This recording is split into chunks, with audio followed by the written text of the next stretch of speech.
The cauldrons of the Valley of Death. Imagine walking through an endless expanse of Siberian wilderness, where the horizon stretches beyond comprehension, and the silence is so complete it seems to press against your eardrums. Your boots crunch through pristine snow that has known no human footprint for decades, perhaps centuries. The air is so cold it burns your lungs, yet something draws you deeper into this frozen wasteland. You are following the path of countless hunters and explorers before you, all seeking the same impossible truth. Beneath your feet, according to ancient legends, lie massive metal domes buried in the permafrost. Structures so perfectly crafted that local hunters refuse to camp near them, claiming they bring sickness and death to all who venture too close. These are the mysterious cauldrons of the Valley of Death, metallic anomalies that have puzzled explorers for generations. Despite numerous expeditions and modern technology, no scientific team has successfully documented these alleged structures. Yet indigenous accounts persist with startling consistency across centuries. The question that haunts every researcher who ventures into this remote corner of Yakutia is simple yet profound. Could these be remnants of an unknown ancient civilization, natural geological formations twisted by time and legend, or something else entirely?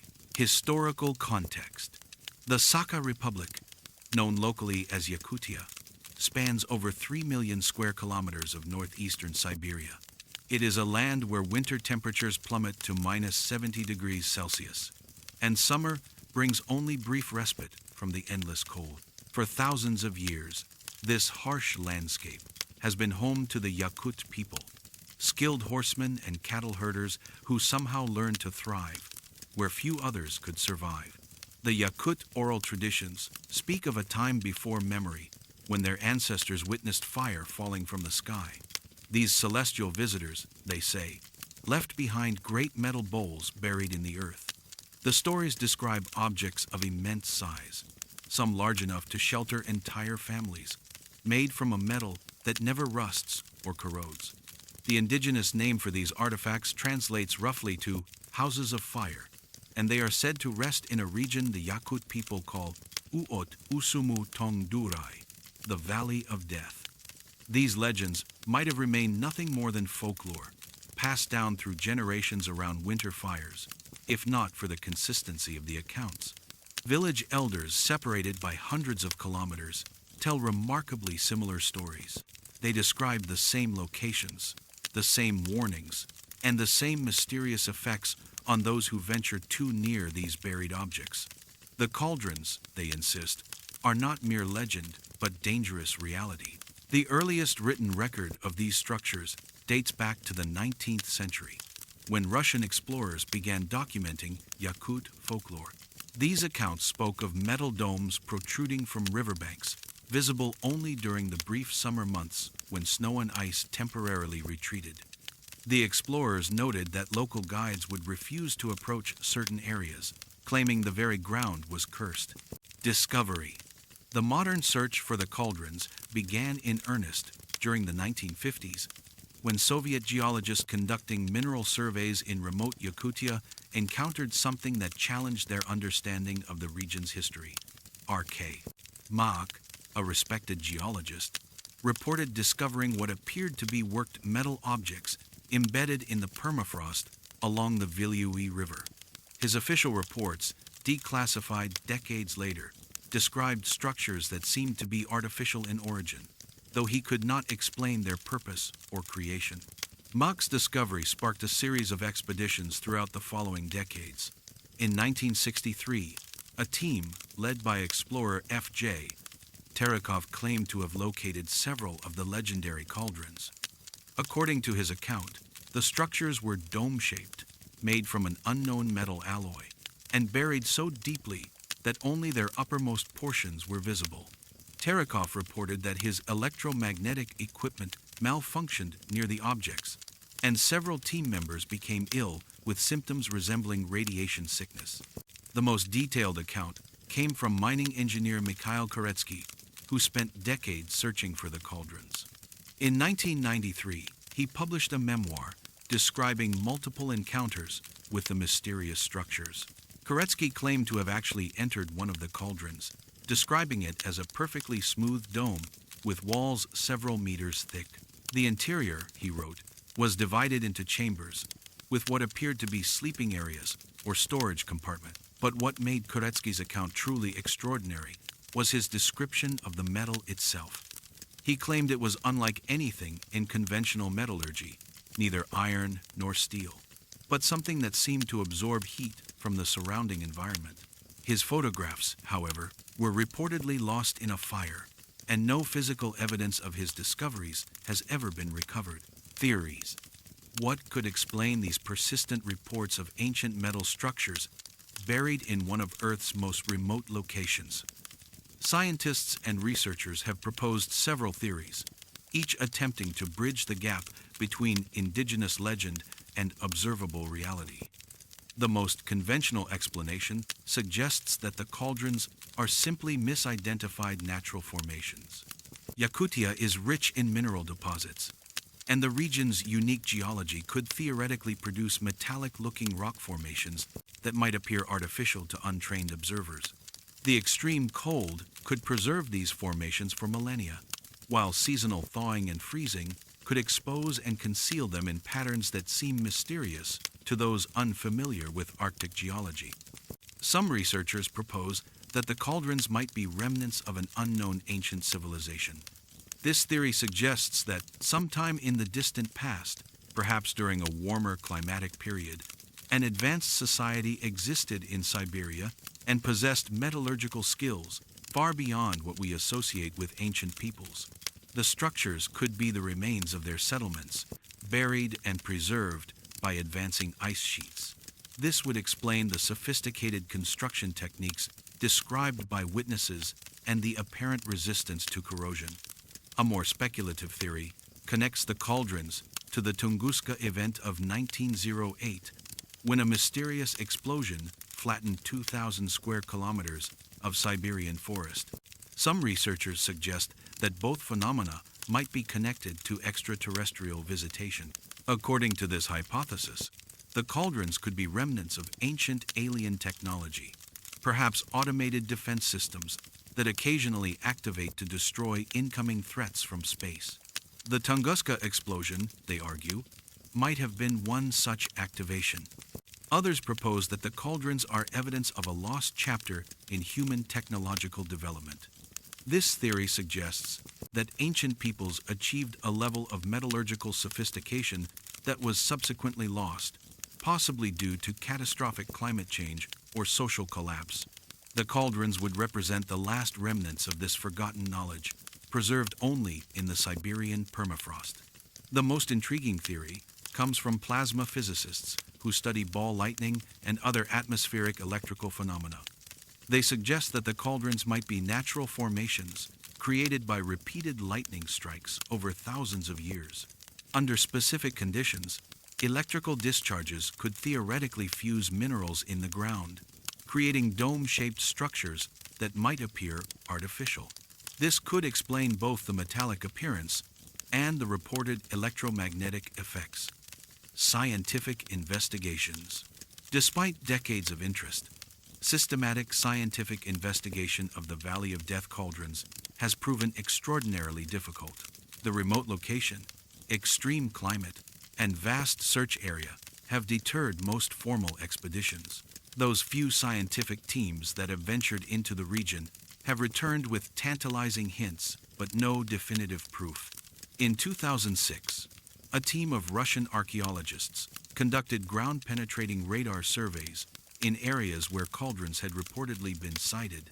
The radar detected several large, regular-shaped objects buried beneath the permafrost, but the team was unable to excavate due to the extreme conditions and limited equipment. The radar signatures showed what appeared to be hollow metal structures, but without physical excavation, definitive identification remained impossible. Satellite imagery analysis has provided some intriguing evidence. High-resolution photographs from space show unusual geometric patterns in the landscape, including circular depressions and linear arrangements that some researchers interpret as evidence of buried structures. However, these patterns could equally well be explained by natural processes such as frost heaving or ancient river channels. Chemical analysis of soil samples from the alleged cauldron sites has revealed elevated levels of rare earth elements and isotopic ratios that differ from surrounding areas. While these findings are intriguing, they could be explained by natural mineral deposits rather than artificial structures. The permafrost itself makes detailed subsurface analysis nearly impossible without major excavation equipment. Modern metal detection technology has identified several strong magnetic anomalies in the region, suggesting the presence of large iron-rich objects buried in the ground. However, these anomalies could represent meteorite fragments, natural ore deposits, or even modern debris from Soviet-era mining operations. Without direct excavation, their true nature remains a mystery. DNA analysis of local vegetation has shown some unusual characteristics in plants growing near reported cauldron sites. These plants display genetic variations not found in the broader region, possibly indicating exposure to unusual environmental conditions. Some researchers interpret this as evidence of radiation or other exotic influences, while others suggest it merely reflects the unique microclimate created by permafrost patterns. Modern challenges. The search for the Valley of Death cauldrons faces unprecedented challenges in the 21st century. Climate change is rapidly altering the Siberian landscape, melting permafrost that has remained frozen for millennia. This thawing could potentially expose long-buried structures, but it also threatens to destroy any artifacts that depend on freezing temperatures for preservation. The environmental impact of major excavations in this pristine wilderness raises serious ethical questions. The region supports unique Arctic ecosystems that have remained largely undisturbed by human activity. Large-scale archaeological digs could cause irreversible damage to these fragile environments, potentially destroying the very landscape that holds the answers researchers seek. Political and logistical factors also complicate investigation efforts. The remote location requires expensive helicopter transport and extensive cold weather equipment. International research collaborations face bureaucratic hurdles, while domestic Russian teams often lack the funding for extended expeditions to such inaccessible areas. The indigenous Yakut people, whose ancestors first described these phenomena, maintain complex relationships with outside researchers. Many welcome scientific investigation that might validate their traditional knowledge, while others worry about the disruption of sacred sites and the commercialization of their cultural heritage. Some elders argue that certain mysteries are not meant to be solved by outsiders, and that the cauldrons should remain undisturbed. Modern technology offers new possibilities for investigation, including advanced ground-penetrating radar, drone surveys, and remote sensing equipment that could function in extreme cold. However, these technologies are expensive and require specialized expertise that few research teams possess.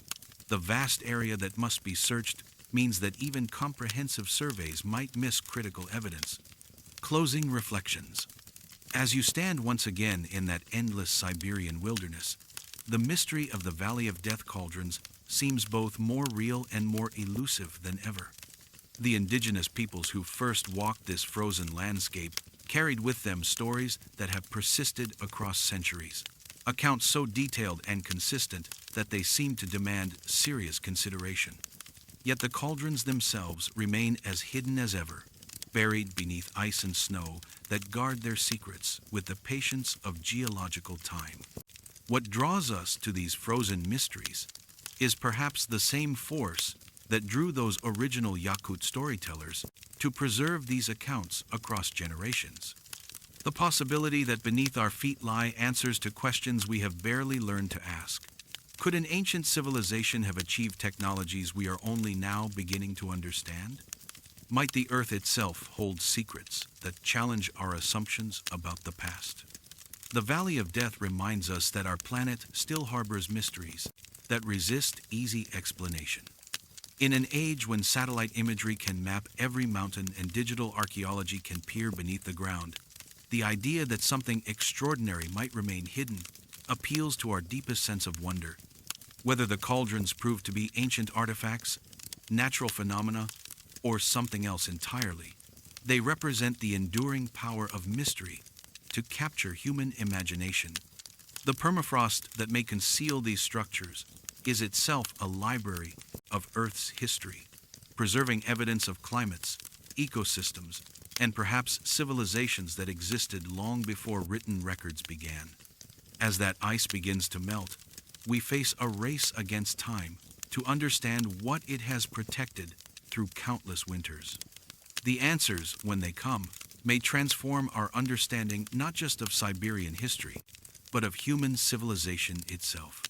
Perhaps the true mystery is not what lies buried in the Valley of Death, but why these stories have endured with such remarkable consistency.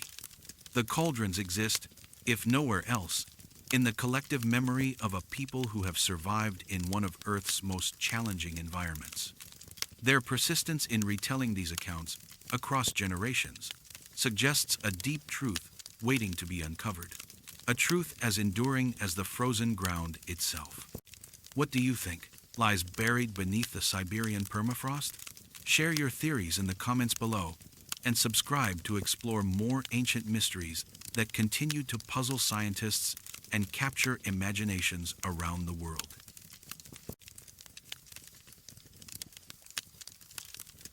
The Tunguska shaman's vision. Imagine standing in the heart of the Siberian wilderness on the morning of June 30th, 1908, when the sky itself seemed to tear open above your head.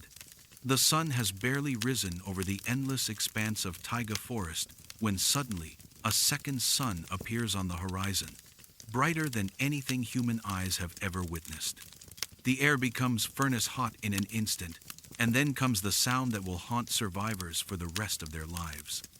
A roar so powerful it can be heard 1,000 kilometers away, followed by a shockwave that flattens 80 million trees in a perfect butterfly pattern across 2,000 square kilometers of pristine wilderness.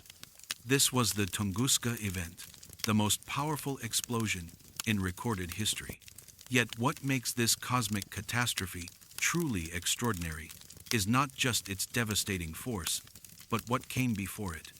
Weeks earlier, in a small Evenk settlement hundreds of kilometers from the blast site, an elderly shaman named Matrena began experiencing vivid dreams that would prove unnervingly prophetic.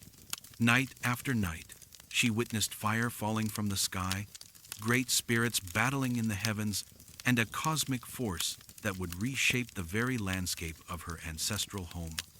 The Tunguska event remains one of science's greatest unsolved mysteries. No crater was ever found.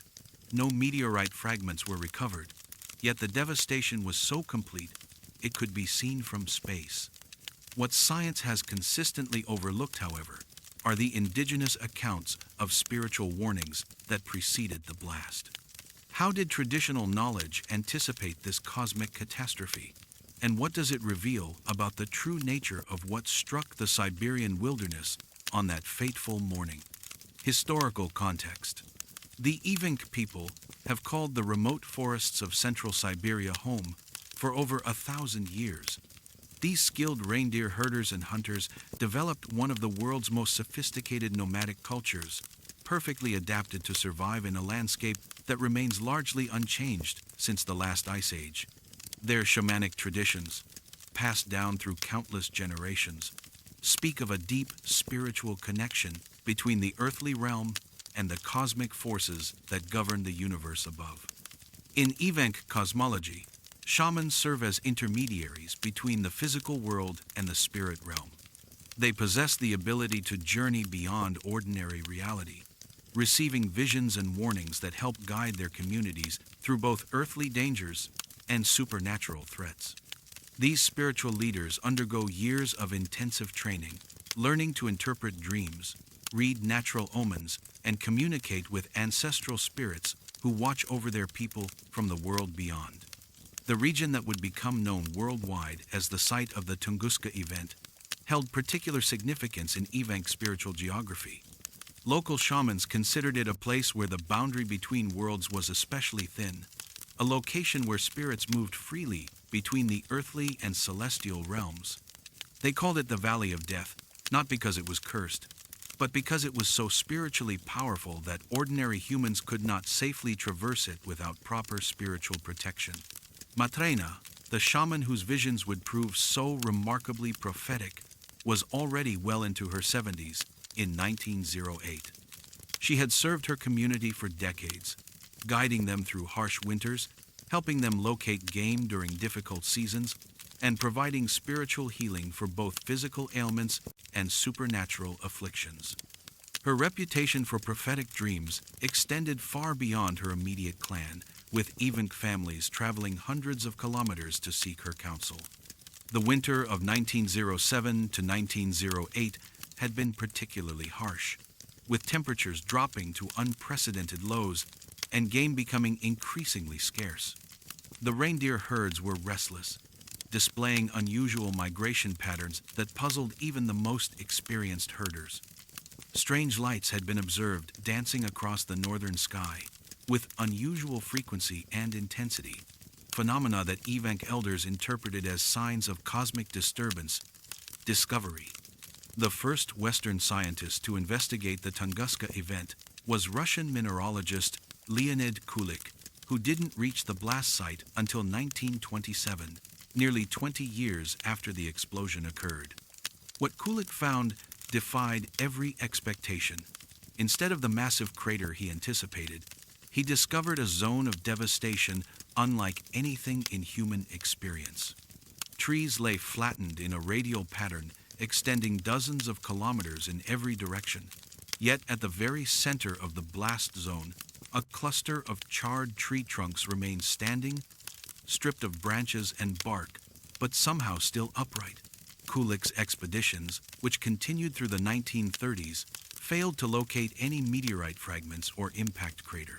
This absence of physical evidence baffled the scientific community and led to decades of speculation about what could have caused such massive destruction without leaving conventional traces behind. However, what Kulik and subsequent researchers initially dismissed as primitive superstition were the detailed accounts provided by indigenous witnesses. The breakthrough in understanding Matrena's prophetic role came decades later, when Soviet ethnographer Innokenty Suslov began systematically collecting Evenk oral histories in the 1960s. Suslov discovered that multiple indigenous communities had preserved remarkably detailed accounts not just of the explosion itself, but of the spiritual warnings that preceded it. These accounts had been passed down through traditional storytelling methods, preserved with the precision that oral cultures use to maintain their most important historical records. According to these testimonies, Matrena's visions began appearing in early June of 1908, roughly 3 weeks before the actual event. She described seeing a great firebird descending from the northern sky, its wings spreading destruction across the forest. In her dreams, she witnessed cosmic spirits engaged in a tremendous battle, with one great spirit sacrificing itself to prevent an even greater catastrophe from befalling the earth. Most remarkably, Matrena's visions included specific geographical details that proved accurate. She described the location where the destruction would occur, the butterfly pattern of fallen trees, and even predicted that the blast would leave the center trees standing while destroying everything around them. She warned her community to avoid the area entirely and to perform protective rituals to shield themselves from the cosmic forces that were approaching. Theories. What could explain Matrena's uncanny ability to predict not just the Tunguska event's occurrence, but specific details about its impact that wouldn't be discovered by scientists for decades? Researchers have proposed several theories attempting to bridge indigenous spiritual knowledge and scientific understanding. The most conventional explanation suggests that Matrena may have observed preliminary phenomena associated with the approaching object. Some astronomers theorize that the Tunguska impactor might have been preceded by smaller fragments, creating unusual atmospheric displays. These early manifestations could have been visible weeks before the main event, appearing as strange lights that Matrena interpreted through her shamanic framework. A more intriguing possibility involves precognitive dreams, a phenomenon documented in various cultures but poorly understood by mainstream science. Some researchers suggest that individuals trained in heightened states of consciousness, like shamans, may perceive future events through mechanisms that science has yet to identify.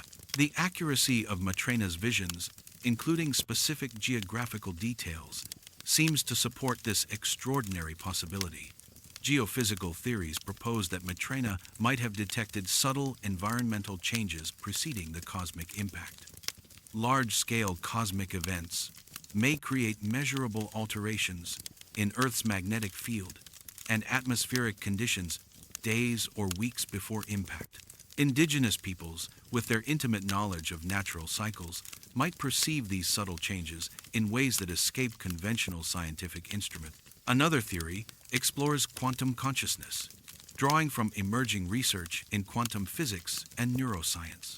This hypothesis suggests consciousness might operate according to quantum principles, potentially allowing certain individuals to access information from probability fields beyond conventional space-time limitations. Matrena's abilities would represent an extreme manifestation of these quantum consciousness effects. The most speculative theory proposes that the Tunguska event involved extraterrestrial intelligence and that Matrena's visions represented telepathic communication from alien entities attempting to warn indigenous populations. While this theory lacks scientific support, it attempts to explain both the unusual nature of the Tunguska explosion and the remarkable accuracy of her predictions. Scientific investigations. Modern researchers have employed sophisticated methods to study both the Tunguska event and indigenous accounts surrounding it. Atmospheric scientists, using computer modeling, determined that the impactor likely detonated several kilometers above Earth's surface with the force of 10 to 15 million tons of TNT. These models explain why no crater formed and why central trees remained standing. Dendrochronology studies of surviving trees reveal dramatic changes in annual growth rings following 1908, with some displaying accelerated growth suggesting increased radiation levels or altered soil chemistry. More intriguingly, some trees show subtle growth pattern changes beginning weeks before the blast, potentially supporting theories about precursor phenomena. Soil analysis has revealed elevated levels of rare earth elements and unusual isotopic ratios differing from normal terrestrial values. These findings support extraterrestrial impact theories while suggesting the object had unusual composition, possibly explaining why conventional meteorite fragments were never recovered. Magnetic field measurements in the Tunguska region continue showing anomalous readings more than a century later. Sensitive instruments detect subtle variations that some researchers attribute to residual explosion effects. Whether these anomalies could have been detected by individuals with heightened electromagnetic sensitivity remains under investigation. Recent consciousness research has begun exploring the neurological basis for prophetic experiences. Brain imaging studies of modern shamans and meditation practitioners have identified specific neural patterns associated with transcendent consciousness states. These findings suggest certain individuals may possess enhanced abilities to process subtle environmental information or access non-ordinary awareness states.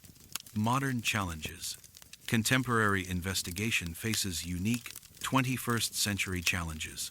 Climate change is rapidly altering the Siberian landscape, with rising temperatures affecting evidence preservation and potentially destroying traces that persisted for over a century. Thawing permafrost may release or destroy crucial organic materials from the explosion period. Cultural preservation of indigenous knowledge presents equally pressing concerns. Event communities preserving Matrena's accounts face unprecedented pressures from modernization and cultural assimilation. Elderly storytellers maintaining oral histories are passing away faster than their knowledge can be recorded, potentially taking invaluable insights with them. Modern even communities find themselves balancing scientific interest in their traditional knowledge with protecting sacred information from exploitation. Some elders worry that sharing shamanic visions might diminish their spiritual power or lead to commercialization of sacred traditions. The remote Tunguska location continues limiting comprehensive investigation. Political restrictions, extreme weather, and logistical challenges make extended research expensive and difficult. International collaboration faces bureaucratic obstacles that slow progress in understanding this century-old mystery. Closing reflections. As we contemplate Matrena's prophetic visions, we find ourselves at the intersection of ancient wisdom and modern science, where shamanic dreams meet cosmic catastrophe in ways that challenge our understanding of reality and consciousness.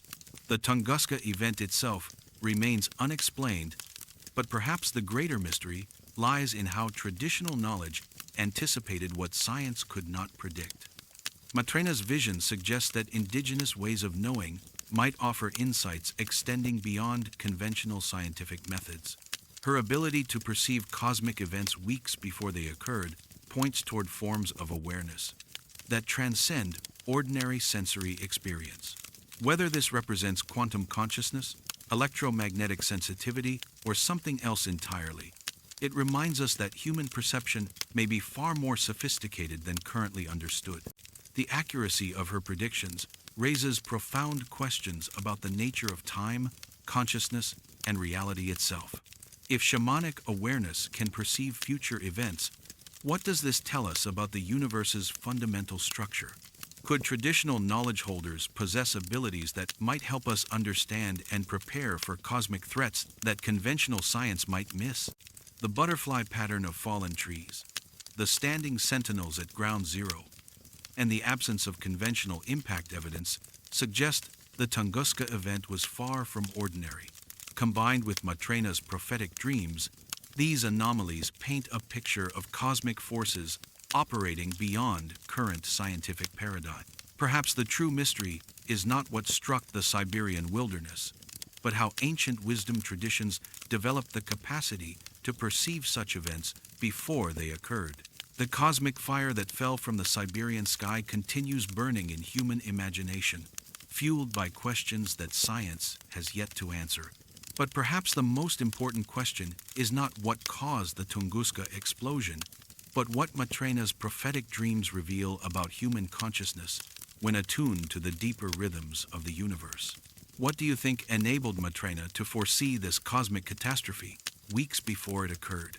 Could traditional shamanic knowledge hold keys to understanding mysteries that modern science has yet to unlock? Share your thoughts in the comments below, and subscribe to explore more ancient mysteries that challenge our understanding of reality itself.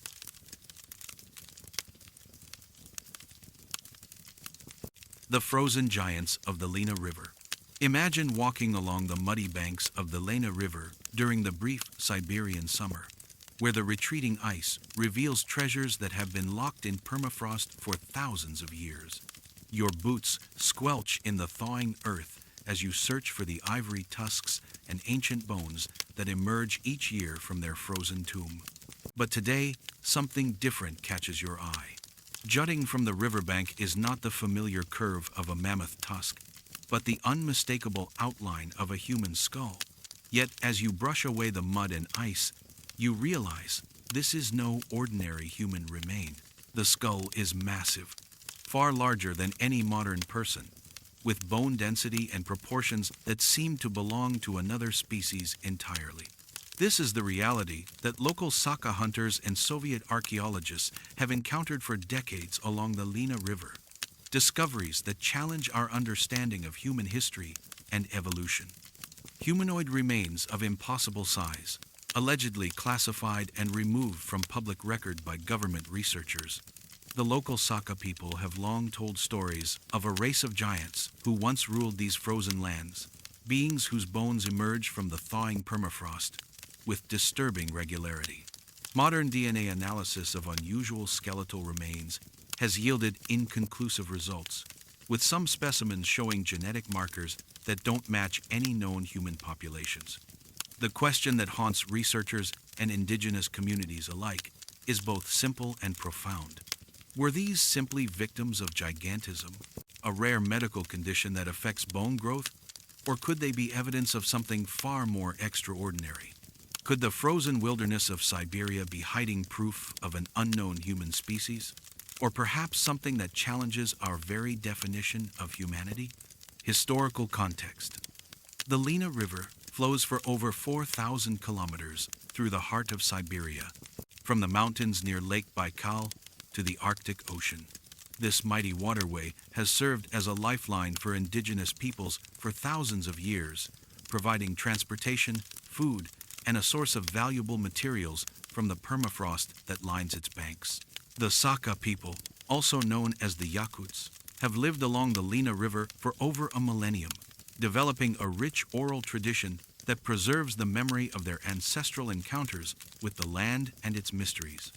In Saka mythology, the world was once inhabited by races of beings far different from modern humans.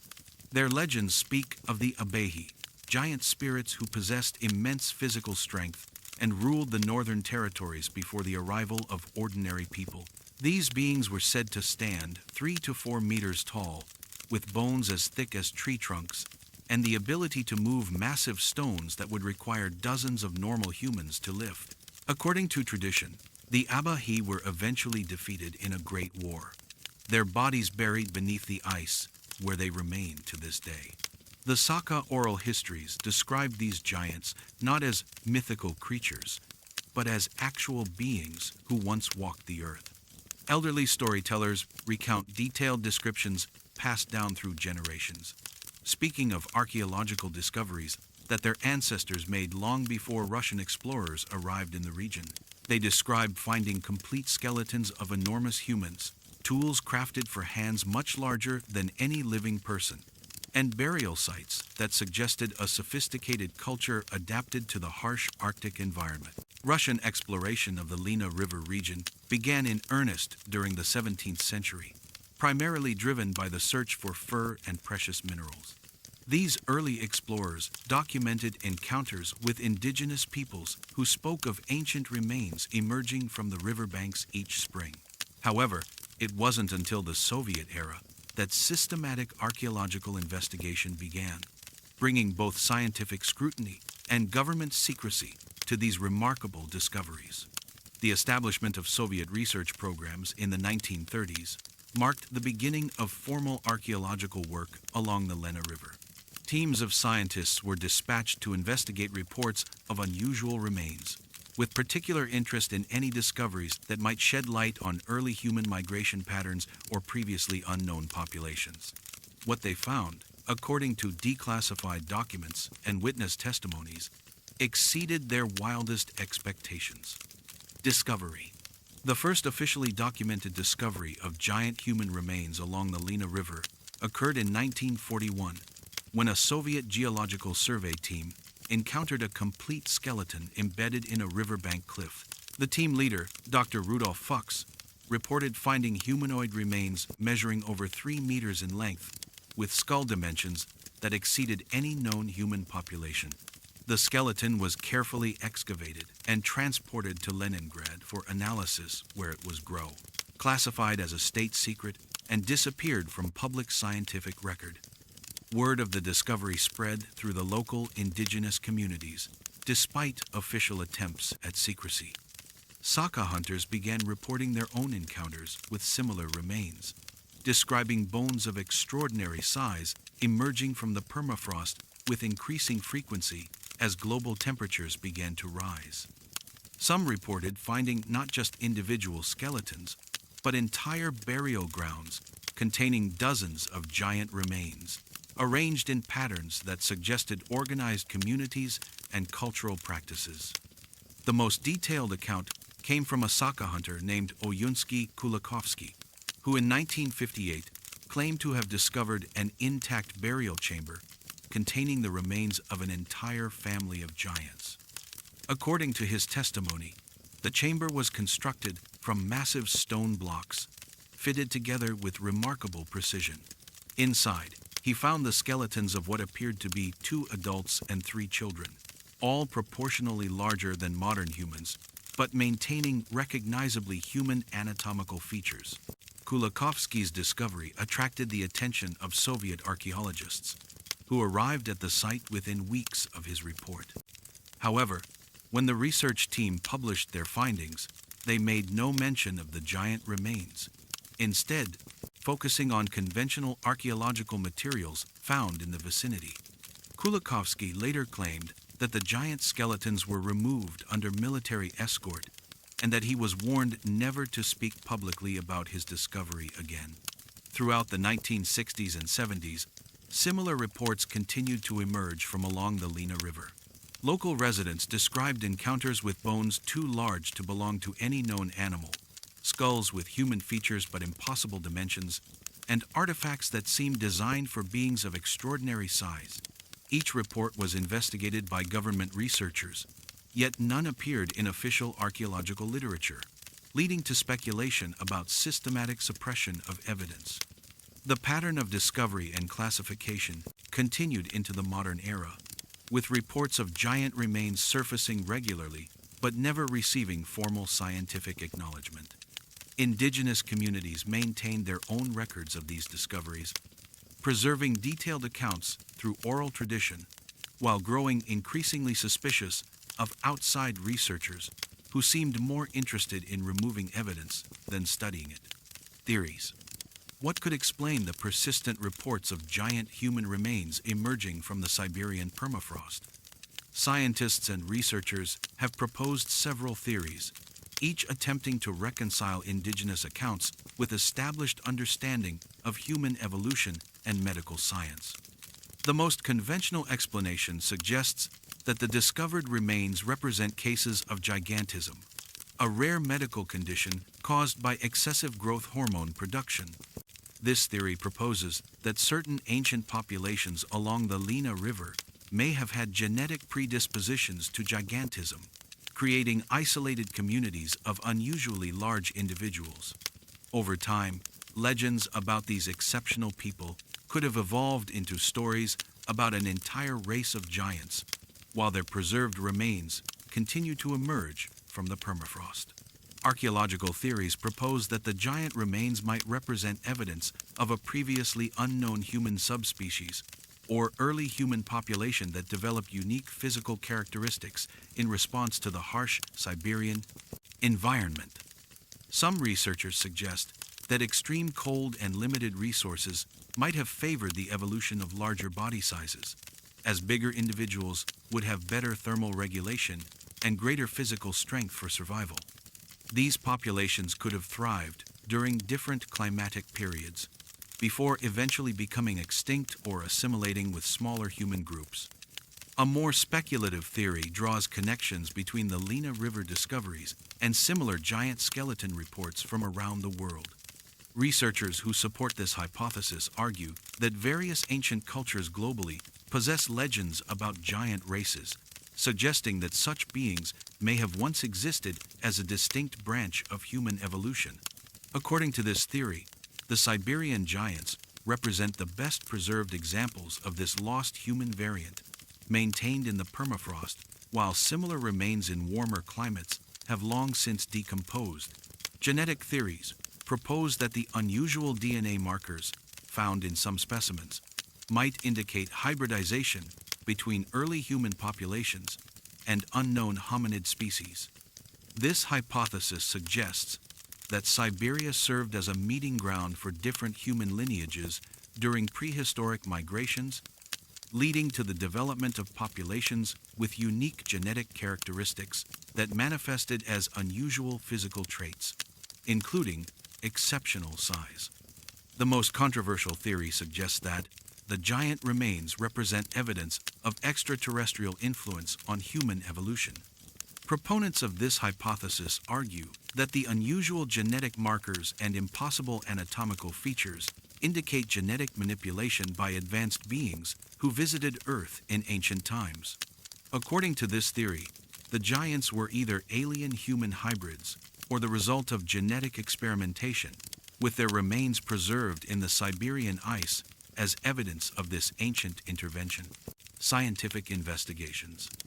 Modern scientific investigation of the Lena River giant reports faces significant challenges due to the classified nature of many discoveries and the remote location of potential sites.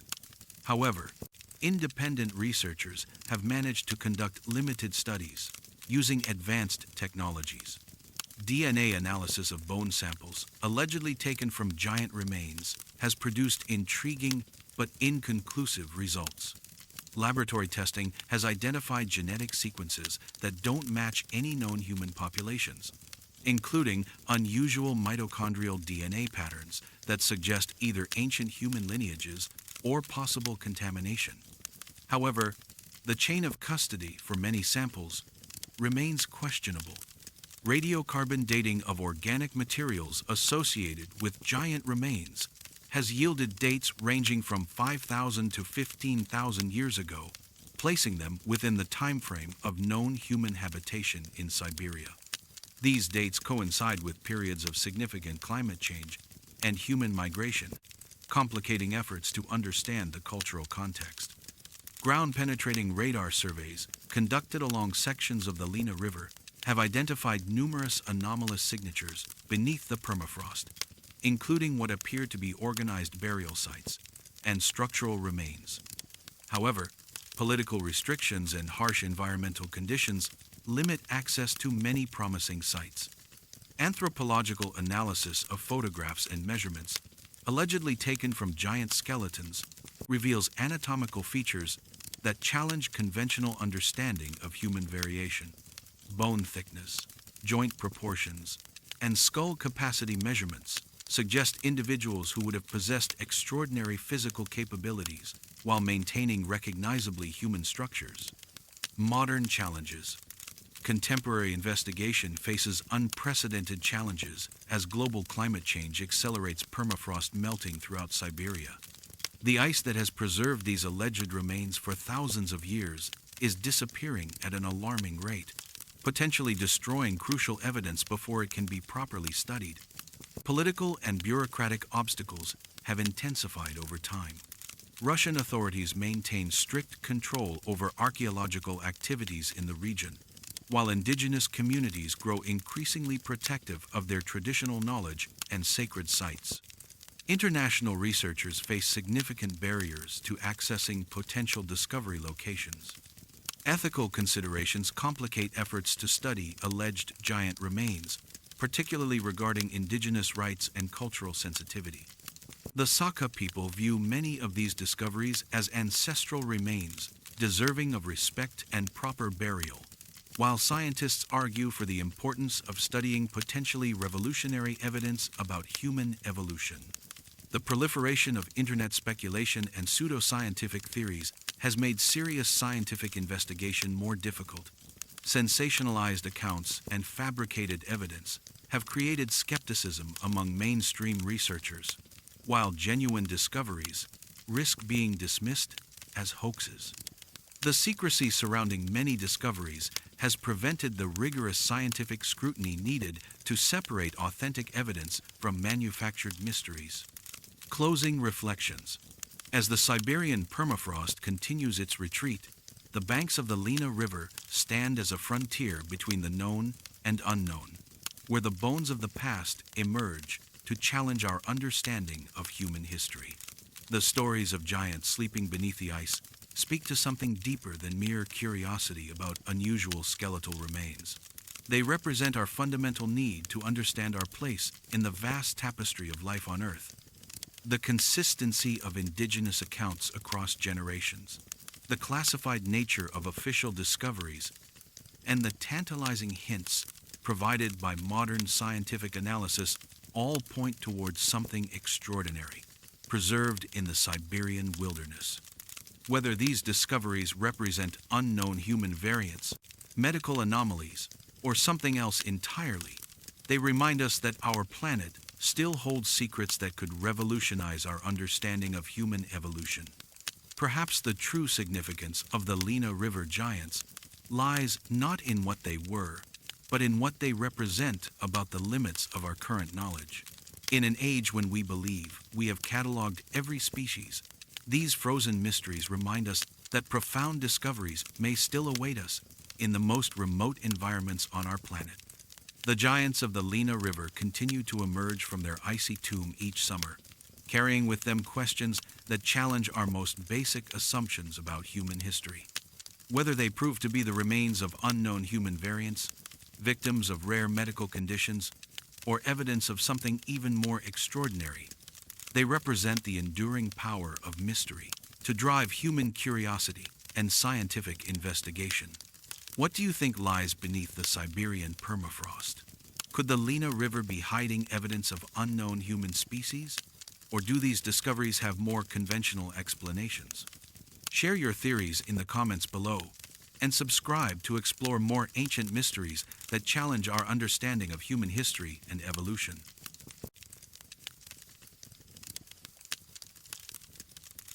The Singing Caves of Olkhon Island. Imagine standing on the rocky shores of the world's deepest lake, where the crystal-clear waters of Lake Baikal stretch beyond the horizon like a frozen sea. The wind carries the scent of ancient ice and primeval forests as you approach the limestone cliffs of Olkhon Island, the largest island in this Siberian marvel. But as you draw closer to certain caves carved into these weathered cliffs, something extraordinary begins to happen. The air itself seems to vibrate with ethereal melodies that emerge from deep within the earth, haunting sounds that seem to carry voices from another world. These are the Singing Caves of Olkhon Island, where acoustic phenomena occur that science struggles to fully explain. Local Buryat shamans claim these melodies are the voices of ancient spirits trapped in ice, souls who once walked this sacred land and now speak through stone and wind.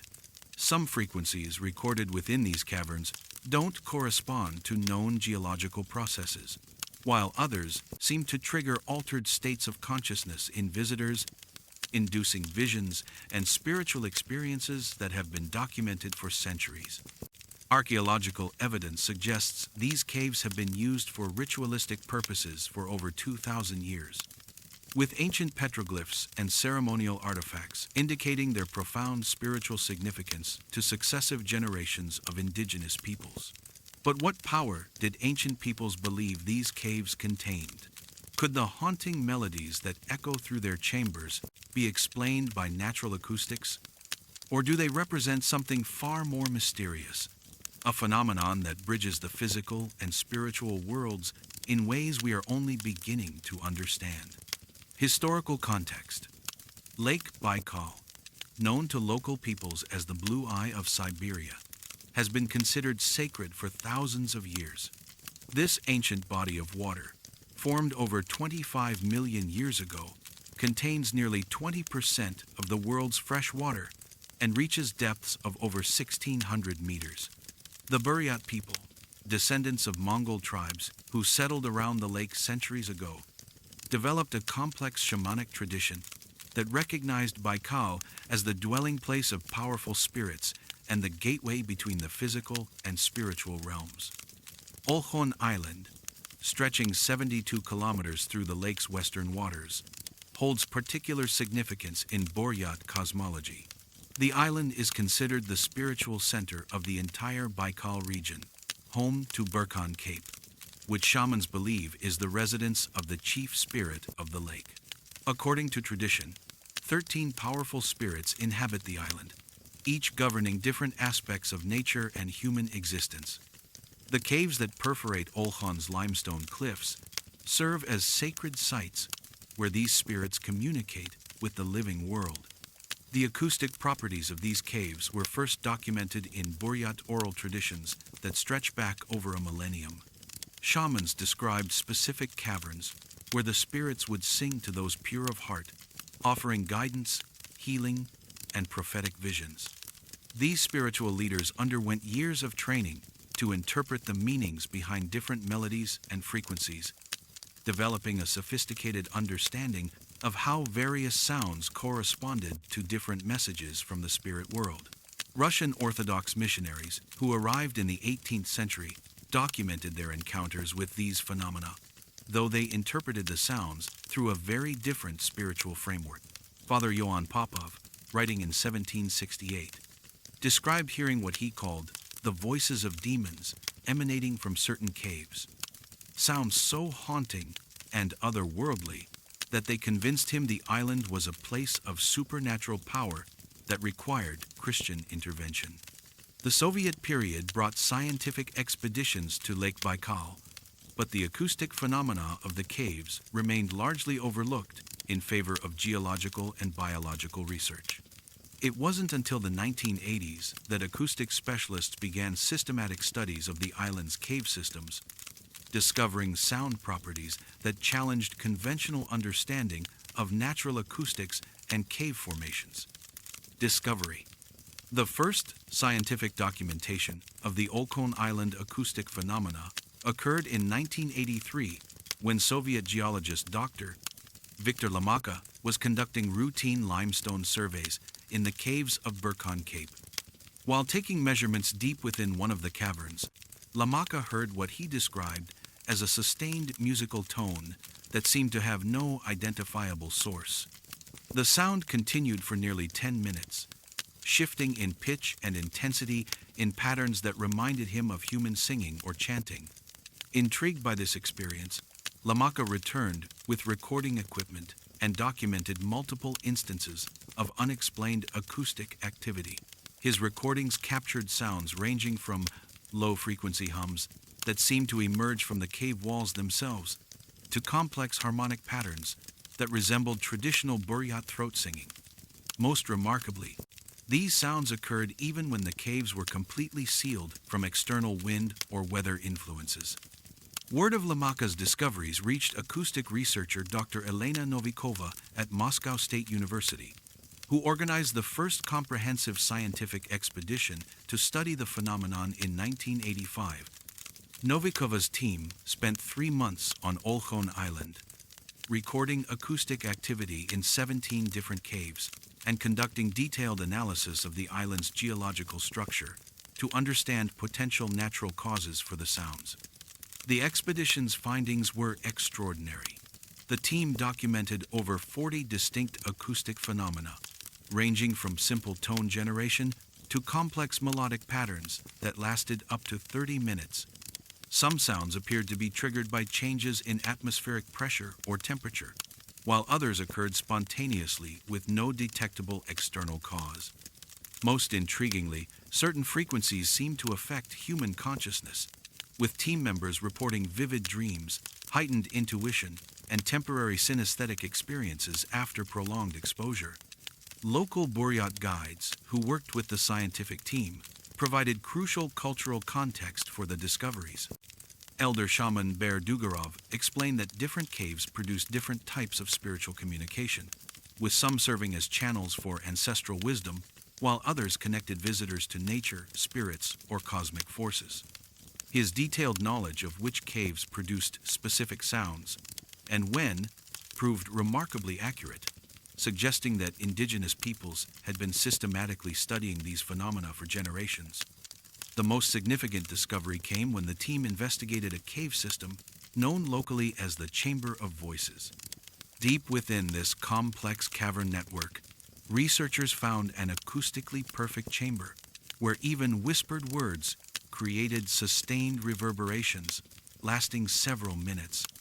More remarkably, the chamber seemed to generate its own sounds in response to human presence, producing melodies that appeared to harmonize with visitors' heartbeats and breathing patterns. Theories. What could explain the mysterious acoustic phenomena occurring within the caves of Olkhon Island? Scientists and researchers have proposed several theories, each attempting to bridge the gap between measurable physical effects and the profound spiritual experiences reported by visitors throughout history. The most conventional scientific explanation focuses on the unique geological properties of Olkhon Island's limestone formations. This theory suggests that the cave's acoustic effects result from specific mineral compositions and structural features that create natural resonance chambers. The limestone contains crystalline deposits that could theoretically generate piezoelectric effects, producing sounds when subjected to pressure changes or seismic activity. Underground water movement through porous rock could also create vibrations that manifest as musical tones when amplified by the cave's acoustics. Atmospheric theories propose that the island's unique microclimate creates conditions conducive to unusual sound generation. Lake Baikal's vast thermal mass creates complex air pressure systems that could interact with cave structures to produce sustained tones. Temperature differentials between the lake's surface and cave interiors might generate air currents that, when channeled through specific rock formations, create the observed acoustic effects. This would explain why the phenomena occur more frequently during certain weather conditions and seasonal transitions.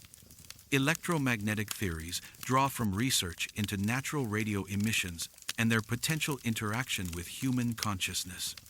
Some researchers propose that Olhan Island's geological composition generates low-frequency electromagnetic fields that could influence both acoustic phenomena and human brain activity. These fields might create infrasound effects that trigger altered states of consciousness, while simultaneously causing vibrations in cave structures that manifest as audible sounds. A more speculative theory suggests that the acoustic phenomena represent evidence of quantum resonance effects occurring at the intersection of geological and consciousness fields. This hypothesis proposes that certain locations on Earth, particularly those with specific mineral compositions and geometric properties, can amplify quantum field fluctuations in ways that affect both physical matter and conscious awareness. The caves would serve as natural amplifiers for these quantum effects, creating measurable acoustic phenomena while triggering corresponding changes in human consciousness. The most traditional explanation, maintained by indigenous shamans and supported by phenomenological researchers, suggests that the caves serve as genuine communication channels with non-physical intelligences. This theory proposes that consciousness itself exists as a fundamental field that can interact with matter under specific conditions. The cave systems, with their unique acoustic properties and spiritual significance, create conditions where this interaction becomes perceptible, allowing communication between human consciousness and what shamanic traditions identify as spirit entities. Scientific investigations. Modern scientific investigation has employed sophisticated technologies to measure and analyze the mysterious sounds. Acoustic engineers using digital recording systems have captured frequencies beyond human hearing range, revealing complex sound patterns that suggest organized rather than random generation. Spectral analysis has identified frequency patterns that don't match known geological or meteorological phenomena. Many recordings show harmonic structures similar to human vocalizations, with fundamental frequencies and overtones that create melodic patterns. Some frequencies correspond to brainwave patterns associated with meditative states, potentially explaining the psychological effects reported by visitors.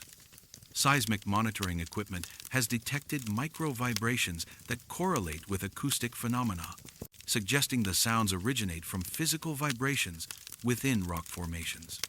However, the source of these vibrations remains unclear, as they don't correspond to tectonic activity, temperature changes, or known forms of rock stress. Ground-penetrating radar surveys have revealed complex internal structures within the cave systems, including chambers that aren't accessible from the surface. Some hidden spaces appear acoustically connected to the singing caves, suggesting the phenomena may be part of a larger underground acoustic network. Electromagnetic field measurements have detected unusual low-frequency emissions near the most active acoustic caves. These fields fluctuate in patterns that correlate with both acoustic phenomena and reported changes in visitors' consciousness, though the mechanism remains unclear. Neurological studies of individuals exposed to cave acoustics show measurable changes in brain activity, particularly in regions associated with auditory processing and transcendent experiences. EEG recordings reveal increased theta and alpha wave activity, patterns associated with deep meditation and heightened intuitive states. Modern challenges. Contemporary investigation faces significant challenges as increasing tourism and climate change threaten the delicate conditions creating these mysterious sounds. Growing popularity of Lake Baikal has brought thousands of visitors annually, potentially disrupting the acoustic environment and spiritual practices maintained for centuries. Climate change is altering the lake's thermal patterns and water levels, which may affect atmospheric conditions contributing to the acoustic phenomena. Changes in temperature and humidity could modify the cave's resonant properties, while altered precipitation might affect underground water flow systems. Some researchers have noted changes in acoustic activity frequency and intensity over recent years. The tension between scientific investigation and indigenous spiritual practices creates ongoing ethical challenges. Buryat shamans argue that excessive study and tourist intrusion are disrupting the spiritual energy of the caves, potentially silencing the spirit voices permanently. They advocate for limiting access to sacred sites and maintaining traditional protocols. Conservation concerns focus on protecting both physical cave systems and cultural traditions. Increased foot traffic threatens delicate limestone formations and ancient petroglyphs, while noise pollution may interfere with subtle acoustic phenomena. The remote location and harsh Siberian climate continue limiting investigation scope, requiring specialized equipment and significant logistical support. Closing reflections. As you stand once again on the shores of Lake Baikal, listening to the haunting melodies that drift from the limestone caves of Olkhon Island, you find yourself at the intersection of science and spirit, where measurable acoustic phenomena merge with experiences that transcend ordinary reality. The singing caves represent one of those rare places where the boundary between physical and metaphysical becomes permeable. The voices that echo through these sacred chambers carry questions that reach to the heart of human understanding about consciousness, reality, and our relationship with the natural world. Whether generated by geological processes, electromagnetic fields, quantum effects, or genuine spiritual communication, these phenomena remind us that our planet holds secrets, challenging our fundamental assumptions about how the universe operates. The consistency of spiritual experiences reported across cultures and centuries suggests these caves access something profound about human consciousness. The shamanic interpretation may represent sophisticated understanding of phenomena that science is only beginning to explore. Perhaps ancient peoples who first heard these mysterious melodies possessed insights that complement rather than contradict modern scientific methods. The singing caves invite us to consider that consciousness and matter interact in ways we have yet to understand, that certain locations serve as natural laboratories where these interactions become perceptible. The melodies that drift through these limestone chambers continue singing their ancient songs, carrying messages that bridge the gap between worlds. What do you think creates the haunting melodies echoing through the caves of Olkhon Island? Could these phenomena represent natural processes, consciousness interacting with matter, or something else entirely? Share your theories in the comments below, and subscribe to explore more ancient mysteries where science and spirituality converge.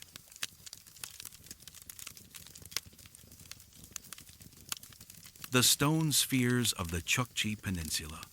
Imagine standing on the windswept tundra of the Chukchi Peninsula, where the endless expanse of Arctic wilderness stretches to meet the gray horizon of the Bering Sea. The permafrost beneath your feet has remained frozen for thousands of years, preserving secrets from a time when this land knew different skies and different peoples. As you walk across this desolate landscape, something catches your eye that seems utterly out of place in this harsh northern realm. Scattered across the tundra, like giant marbles, dropped by some cosmic hand, are hundreds of perfectly round stone spheres, some small enough to hold in your palm, others weighing several tons and standing taller than a human being. These are the stone spheres of the Chukchi Peninsula, granite orbs crafted with mathematical precision that seems impossible for the region's ancient inhabitants. Unlike the famous stone spheres of Costa Rica, which have captivated researchers for decades, these Arctic counterparts remain virtually unknown to the outside world. Their existence documented only in classified Soviet reports and the whispered legends of indigenous peoples. The spheres show no tool marks, no evidence of the methods used in their creation. Yet their perfectly spherical geometry displays mathematical proportions that suggest advanced geometric knowledge.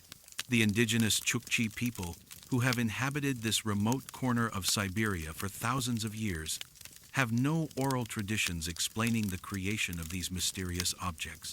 They refer to them simply as star eggs, artifacts left behind by sky beings who once visited their ancestral lands.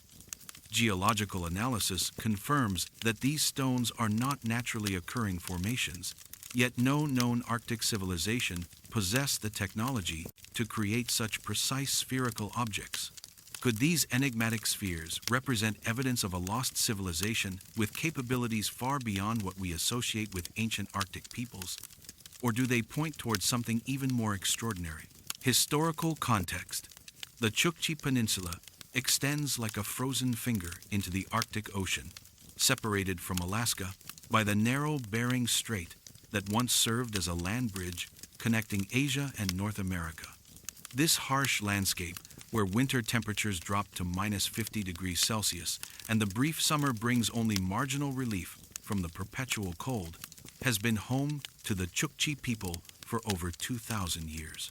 These resilient nomadic herders and hunters developed one of the world's most sophisticated Arctic survival cultures, adapting perfectly to conditions that would challenge even modern technology. The Chukchi oral traditions, preserved through centuries of storytelling around seal oil lamps during the endless polar nights, speak of a time before their ancestors arrived, when the land was inhabited by beings who possessed extraordinary powers. These earlier inhabitants, according to legend, could shape stone as easily as clay, travel through the sky in great vessels, and communicate with cosmic forces that modern people have forgotten. The stories describe these sky beings as teachers who shared knowledge of astronomy, weather patterns, and survival techniques before departing for the stars, leaving behind only mysterious artifacts as evidence of their presence. Unlike many indigenous Arctic cultures, the Chukchi maintain detailed astronomical knowledge with sophisticated understanding of celestial movements that enabled them to navigate across vast distances of featureless tundra. Their shamanic traditions included complex rituals performed at specific stone formations, suggesting that certain locations held profound spiritual significance. However, when Russian explorers first contacted the Chukchi in the 17th century, they noted that the indigenous people treated the stone spheres with a mixture of reverence and bewilderment, clearly recognizing them as important artifacts, while acknowledging that their creation preceded Chukchi settlement of the region. Russian Orthodox missionaries who arrived in the 18th century documented encounters with what they described as perfectly formed stone orbs that the Chukchi claimed had fallen from the sky in ancient times.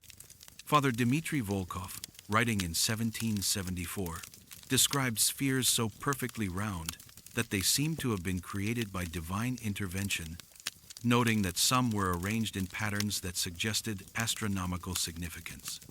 These early observers recognized that the spheres represented sophisticated stoneworking techniques far beyond anything demonstrated by contemporary Arctic peoples. The Soviet period brought systematic exploration to the Chukchi Peninsula, with geological surveys conducted throughout the 20th century, documenting mineral resources and archaeological sites. However, reports of the stone spheres were largely classified, with access restricted to authorized researchers and government officials. This secrecy extended even to academic institutions, with many archaeologists unaware of the sphere's existence, despite their obvious archaeological significance. The few published references to the spheres appeared in obscure geological journals, buried among technical discussions of permafrost formation and mineral deposits. Discovery. The first documented scientific encounter with the Chukchi Peninsula stone spheres occurred in 1956, when Soviet geologist Dr. Yevgeny Kovalev was conducting mineral surveys near the settlement of Providenia. While examining granite outcroppings for potential mining operations, Kovalev discovered what appeared to be a cluster of perfectly spherical boulders arranged in a rough circle on an exposed ridge. Initial examination revealed that these were not natural rock formations, but precisely crafted artifacts, displaying mathematical perfection that challenged his understanding of ancient Arctic cultures. Kovalev's team documented over 30 spheres in the immediate vicinity, ranging in diameter from 30 centimeters to nearly 3 meters.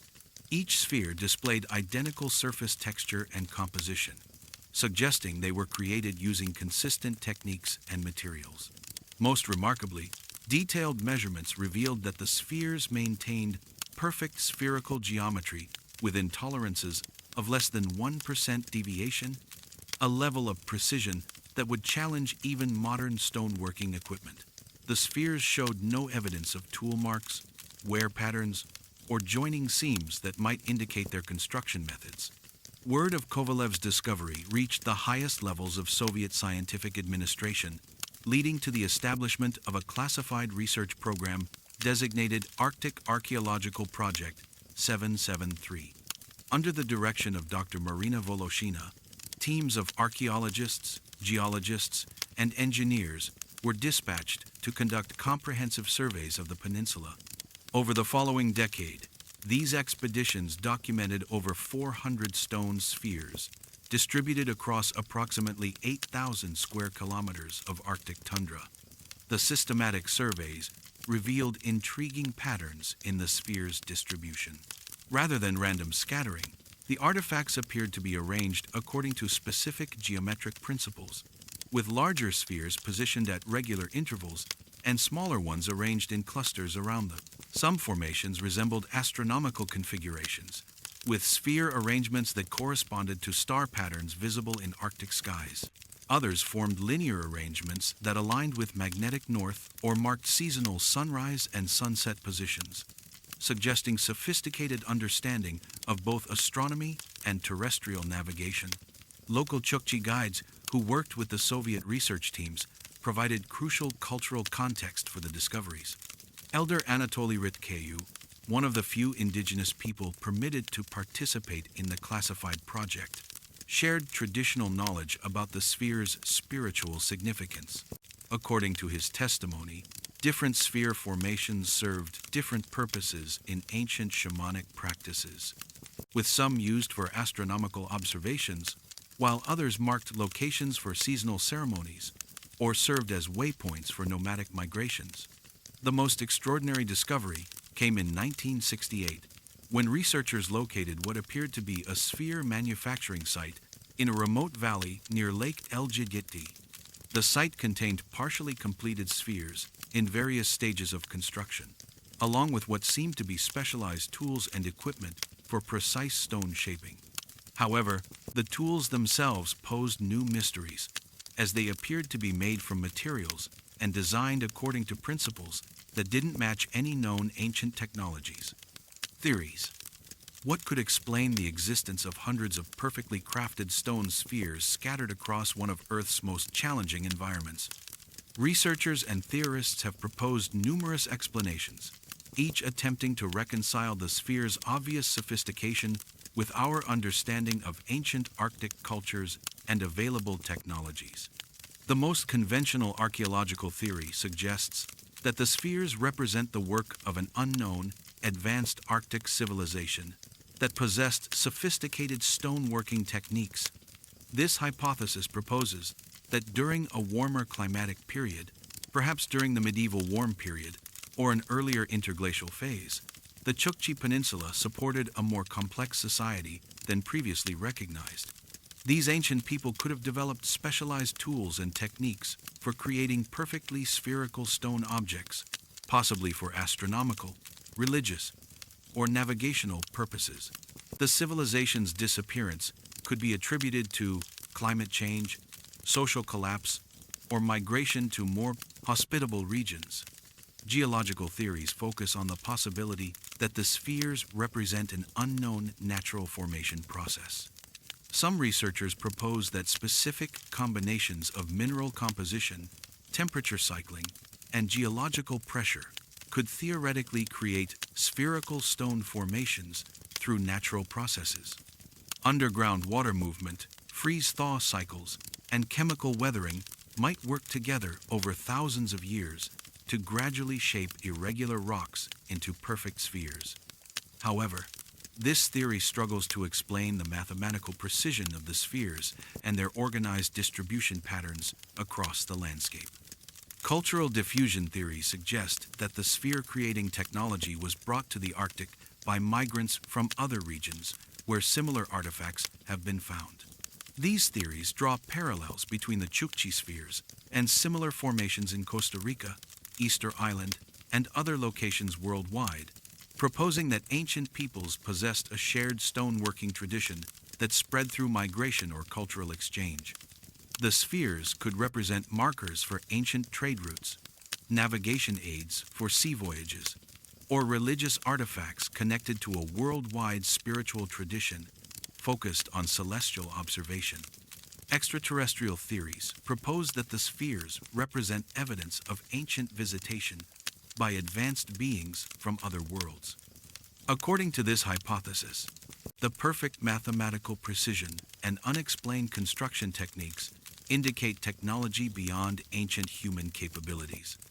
The spheres could serve as communication devices, navigation beacons, or energy storage systems left behind by extraterrestrial visitors. The Chukchi legends of sky beings who could shape stone and travel among the stars are interpreted as cultural memories of actual encounters with alien technology.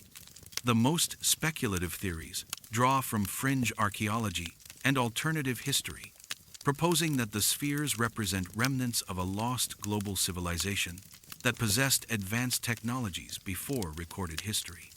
These theories suggest that ancient peoples achieved levels of scientific and engineering sophistication that were subsequently lost through catastrophic events or societal collapse. The spheres would represent one of the few surviving examples of this lost knowledge, preserved in the Arctic ice, while similar artifacts in warmer climates were destroyed by weathering and human activity. Scientific investigations. Modern scientific investigation of the Chukchi Peninsula stone spheres faces significant challenges due to their remote location, harsh environmental conditions, and continued political sensitivity surrounding their study. However, researchers using advanced analytical techniques have managed to conduct limited investigations that provide intriguing insights into the sphere's composition, age, and construction methods. Geological analysis of sphere composition reveals that they are carved from local granite formations, with mineral content matching nearby outcroppings. However, detailed petrographic examination shows evidence of surface treatment or processing that differs from natural granite weathering patterns. Some spheres display microscopic surface modifications that suggest exposure to high temperatures or chemical treatments not found in natural rock formations. Trace element analysis has identified unusual concentrations of rare earth elements in the sphere's surface layers, possibly indicating unknown preservation treatments or construction techniques.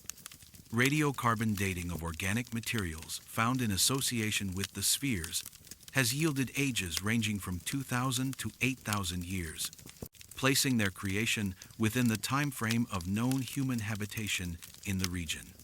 However, the dating results are complicated by contamination from permafrost organic matter and the difficulty of establishing clear stratigraphic relationships between the spheres and datable materials. Some researchers argue that the spheres could be significantly older, with their apparent association with more recent organic deposits resulting from post-depositional movement or reuse by later cultures. Three-dimensional laser scanning and photogrammetric analysis have confirmed the extraordinary precision of the sphere's geometry. Digital measurements reveal deviations from perfect spherical form of less than 2 millimeters, even on spheres exceeding 2 meters in diameter. a level of accuracy that would require sophisticated measuring and shaping techniques. Surface analysis shows no evidence of tool marks, grinding patterns, or other traces of conventional stoneworking methods, suggesting either unknown construction techniques or the use of tools that left no detectable traces. Ground-penetrating radar surveys conducted around sphere clusters have revealed subsurface features that may be related to their original placement or use. Some locations show evidence of buried stone foundations or platforms that could have supported the spheres in specific configurations. Other sites display what appear to be buried stone alignments or pathways connecting different sphere groups, suggesting that the artifacts were part of larger structural complexes that have been partially obscured by millennia of sedimentation and vegetation growth. Magnetic and electromagnetic surveys have detected unusual field anomalies in the vicinity of some sphere clusters. These anomalies don't correspond to known mineral deposits or geological features, leading some researchers to speculate about possible metallic components within or beneath the spheres. However, attempts to locate and analyze these potential metallic elements have been unsuccessful, with drilling and excavation efforts hindered by permafrost conditions and equipment limitations. Astronomical analysis of sphere arrangements has revealed statistically significant correlations with celestial phenomena, including alignments with solstice and equinox positions, lunar standstill points, and bright star configurations. Computer modeling suggests that some sphere patterns could have served as sophisticated astronomical calculators or observatories, enabling ancient peoples to track seasonal changes, predict eclipses, and navigate using stellar references. However, the precision required for such applications would demand advanced mathematical knowledge that exceeds what is typically associated with Arctic hunter-gatherer societies. Modern challenges. Contemporary investigation of the stone spheres faces unprecedented challenges as climate change rapidly alters the Arctic environment. Rising temperatures are causing extensive permafrost melting throughout the Chukchi Peninsula, potentially exposing new sphere sites while simultaneously threatening the preservation of associated archaeological materials. The thawing permafrost releases organic acids and minerals that could accelerate weathering of the granite spheres, potentially destroying surface details that might provide clues about their construction methods. Political and bureaucratic obstacles continue to limit scientific access to the sphere sites. Russian authorities maintain strict control over archaeological activities in the strategically sensitive border region, while indigenous communities assert territorial rights over their ancestral lands. International researchers face significant barriers to obtaining permits and funding for extended expeditions to such remote locations, limiting the scope of potential collaborative studies that could bring diverse expertise to bear on these mysteries. The tension between indigenous cultural rights and scientific investigation creates ongoing ethical dilemmas for researchers. Chukchi elders maintain that the spheres are sacred artifacts that should not be disturbed by outside researchers, arguing that excessive scientific study could disrupt the spiritual energy that these objects have maintained for thousands of years.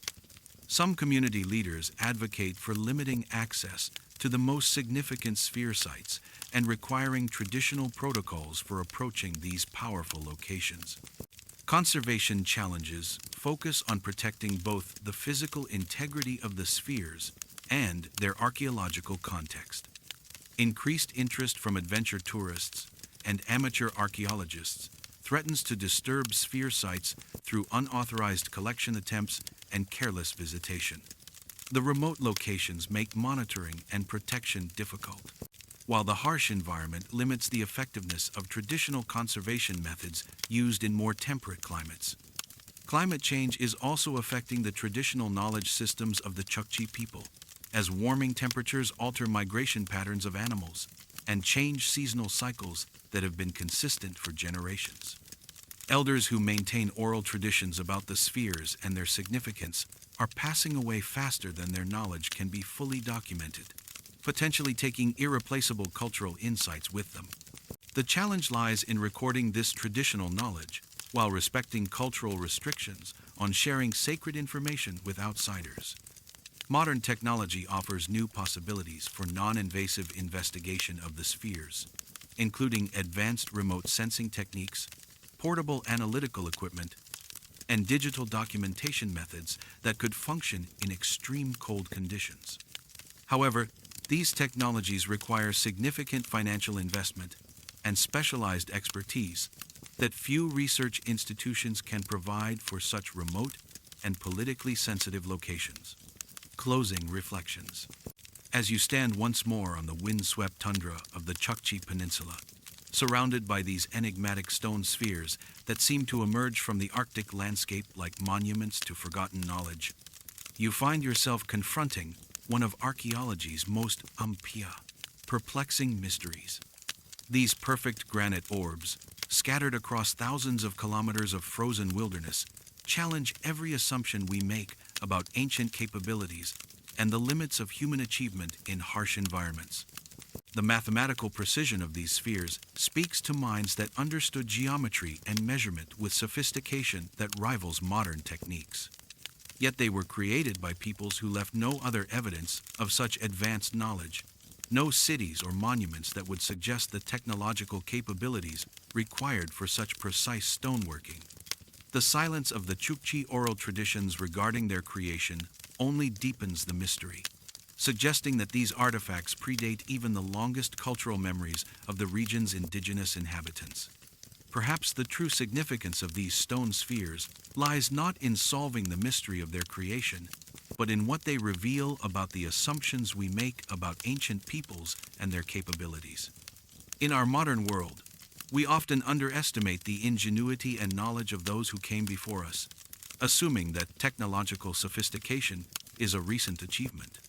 The spheres of the Chukchi Peninsula remind us that human intelligence and creativity have always found ways to overcome seemingly impossible challenges, creating works of lasting beauty and precision, even in the most challenging environments. The legend of star eggs left by sky beings may represent more than primitive attempts to explain the unexplainable. It could reflect genuine cultural memory of contact with knowledge and capabilities that transcended ordinary human experience, whether through the achievements of a lost civilization, encounters with visitors from other worlds, or the development of technologies that we have yet to understand or recover.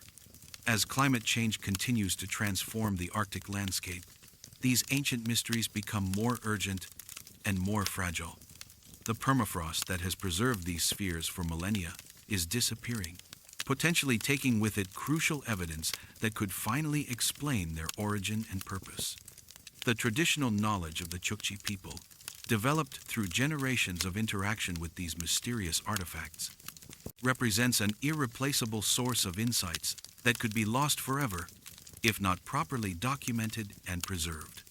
The stone spheres of the Chukchi Peninsula continue to rest in their Arctic silence, guardians of secrets that challenge our understanding of human history and capability. Whether they represent the achievements of unknown ancient peoples, evidence of extraterrestrial visitation, or natural phenomena that we have yet to understand, they serve as powerful reminders that our world still harbors mysteries that resist easy explanation and invite us to expand our conception of what is possible.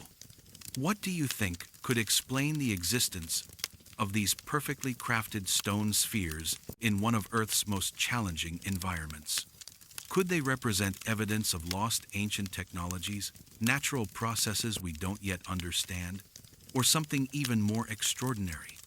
Share your theories in the comments below and subscribe to explore more ancient mysteries that challenge our assumptions about the past and invite us to reconsider the true scope of human achievement and knowledge.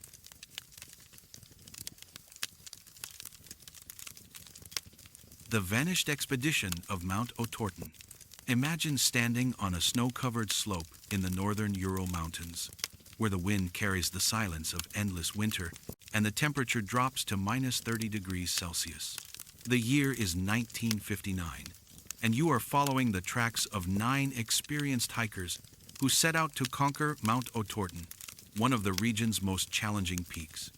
Their expedition should have been routine, led by seasoned mountaineer Igor Dyatlov, and comprised of university students with years of wilderness experience. But as you trace their final steps through the pristine snow, you discover something that defies all logic and reason. Their tent, discovered weeks later by search parties, had been cut open from the inside.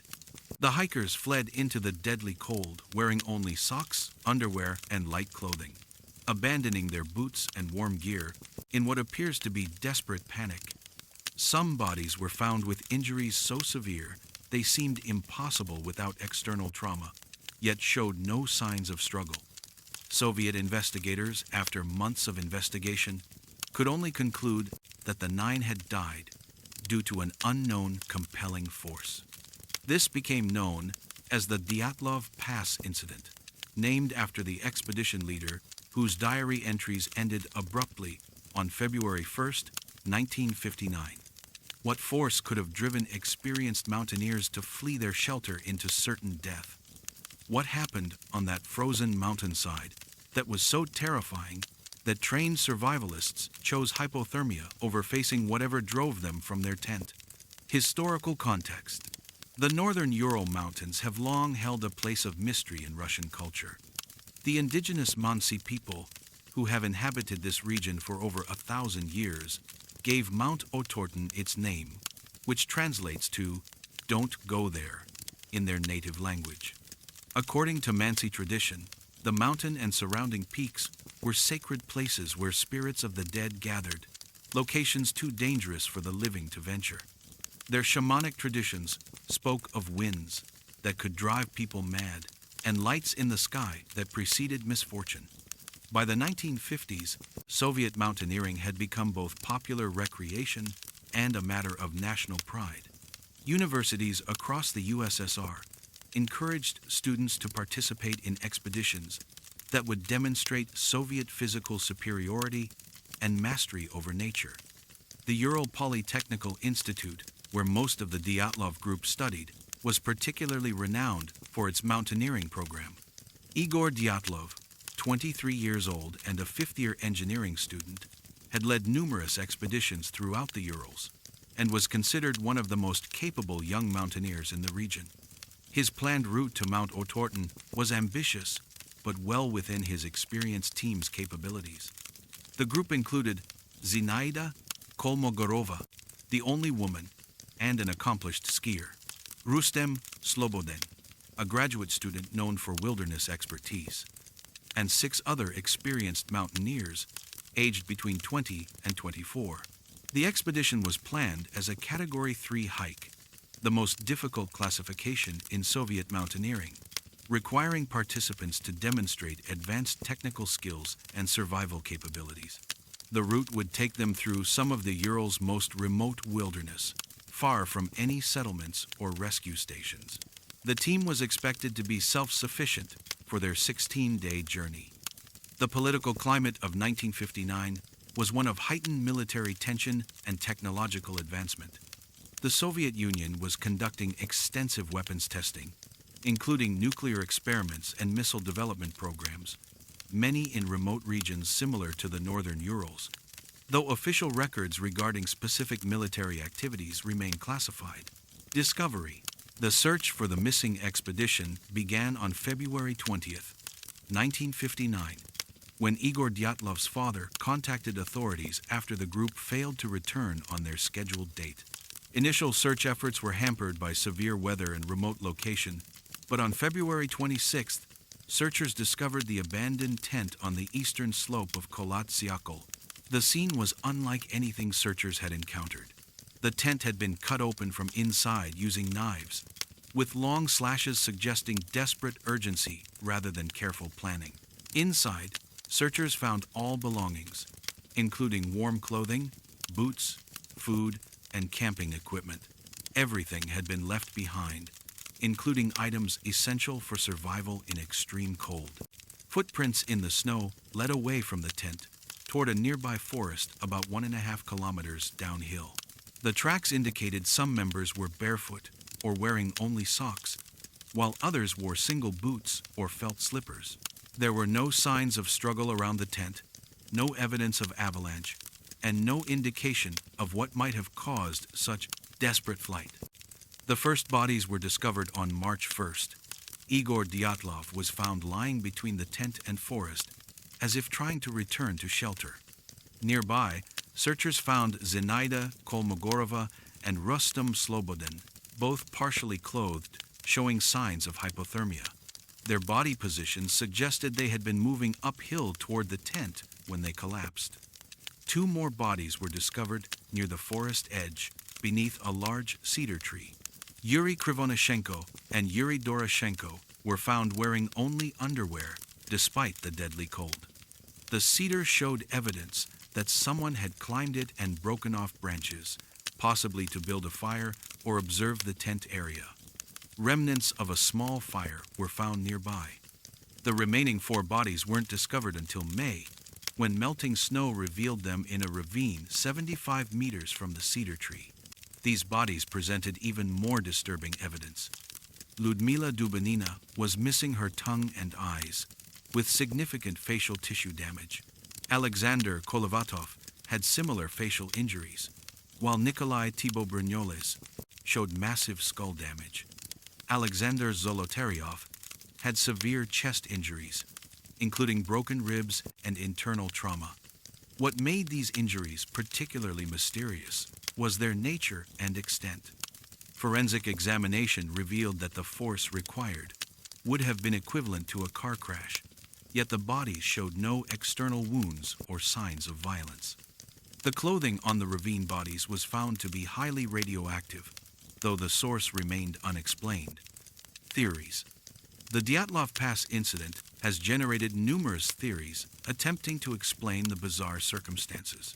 Each theory struggles to account for all aspects of the evidence, leaving crucial questions unanswered. The most conventional explanation suggests the group fell victim to katabatic winds. These powerful downdrafts can reach speeds over 200 kilometers per hour and create infrasound frequencies that induce panic and disorientation in humans. According to this theory, sudden onset of such winds could have caused the group to flee their tent in terror, leading to deaths from hypothermia and injuries during panicked escape. Military testing theories propose the expedition encountered classified Soviet weapons experiments, possibly involving nuclear devices, chemical agents, or advanced missile systems. The presence of radioactive material on clothing, combined with severe internal injuries without external wounds, suggests exposure to unusual energy sources or pressure waves. Military personnel may have covered up the incident by classifying the investigation. Avalanche theories suggest the group detected signs of an impending snowslide and cut their way out to escape quickly. However, this explanation struggles with the lack of avalanche debris at the site, the organized tent interior, and severe injuries in the ravine. Some researchers propose a slab avalanche that left minimal debris but created pressure conditions causing internal injuries. Paradoxical undressing theories draw from documented cases where hypothermia victims remove clothing due to confusion caused by extreme cold. This could explain why hikers were found in various states of undress after leaving their tent for unknown reasons. However, this doesn't address what initially caused them to abandon their shelter or explain the severe injuries. Infrasound theories propose that unusual wind patterns or geological activity created low-frequency sound waves that induced panic and disorientation. These inaudible sounds can cause feelings of dread, nausea, and irrational fear, potentially explaining why experienced mountaineers would abandon their shelter. Combined with severe weather, infrasound could have triggered the deadly chain of events. The most speculative theories involve extraterrestrial encounters, suggesting the group witnessed or experienced contact with unidentified flying objects. Witnesses in the region reported strange lights in the sky around the incident time, and some researchers interpret unusual injuries and radioactive contamination as evidence of alien technology. Scientific investigations. Modern scientific investigation has employed advanced forensic techniques and environmental analysis to shed new light on the mystery. However, degraded physical evidence and classified Soviet investigations continue to limit comprehensive analysis. Recent expeditions have used ground-penetrating radar and metal detectors to search for buried evidence overlooked by original searchers. These efforts have uncovered clothing and equipment fragments, but analysis has provided few new insights. Soil samples have been tested for radioactive contamination, revealing elevated levels of isotopes that don't match natural background radiation or known nuclear testing fallout patterns. Meteorological reconstructions using historical weather data and computer modeling have attempted to determine exact conditions on the incident night. These studies suggest the region experienced severe weather with strong winds and rapidly dropping temperatures that could have created dangerous conditions. However, weather alone doesn't explain the specific pattern of behavior and injuries. Forensic re-examination of autopsy reports and photographic evidence has provided new insights into the victim's injuries. Modern pathologists have identified crush injuries consistent with extreme pressure rather than impact trauma, suggesting exposure to blast effects or atmospheric pressure changes rather than physical violence. The injury pattern resembles those found in aviation accidents and explosive decompression incidents. Advanced spectroscopic analysis of fabric samples has confirmed radioactive contamination, particularly on items from the 4 bodies found in the ravine. The isotopic signatures don't match known Soviet nuclear tests from that period, suggesting either unknown contamination sources or natural radioactive minerals in the local environment. Acoustic modeling of mountain terrain has investigated infrasound generation under specific wind conditions. Computer simulations suggest the area's topography could amplify low-frequency sound waves under certain circumstances, potentially creating psychological effect. However, model reliability for recreating 60-year-old conditions remains questionable. Modern challenges. Contemporary investigation faces significant challenges as changing environmental conditions and time continue to erode potential evidence. Climate change is altering weather patterns in the Ural Mountains, potentially making it impossible to accurately reconstruct original meteorological conditions. Declassification of Soviet-era documents has provided some new information, but many files remain classified or destroyed. Researchers seeking access to original materials encounter bureaucratic obstacles limiting comprehensive analysis. Family members continue pushing for full disclosure, but political sensitivities surrounding potential military connections complicate efforts. The remote incident location makes systematic archaeological investigation difficult and expensive. Harsh weather, limited access, and specialized equipment needs restrict expedition duration and scope. International researchers face additional obstacles obtaining permits for work in politically sensitive border regions. Growing popularity among amateur investigators and conspiracy theorists has complicated serious scientific study. The site receives increasing visitors who may disturb remaining evidence or contaminate the area. Social media speculation competes with legitimate research for public attention and resources. Ethical considerations surrounding victims and families influence how the mystery is investigated. Some family members oppose continued investigation, preferring to let their loved ones rest in peace rather than subjecting them to ongoing speculation. Others advocate for renewed scientific efforts that might finally provide answers. Closing reflections. As you stand once more on the windswept slopes, where 9 young adventurers met their inexplicable fate, the mountain silence carries questions that have echoed through more than 6 decades of investigation. The Dyatlov Pass incident represents one of those rare mysteries where the more we learn, the deeper the enigma becomes, where each piece of evidence seems to contradict rather than confirm our attempts at rational explanation.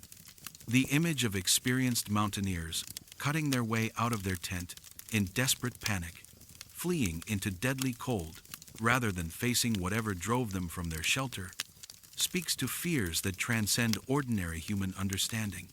What could be so terrifying that trained survivalists would choose certain death over confronting it? The question haunts not only victim families, but anyone who contemplates the limits of human knowledge. Perhaps the true significance lies not in finding definitive explanation, but in acknowledging the boundaries of human understanding.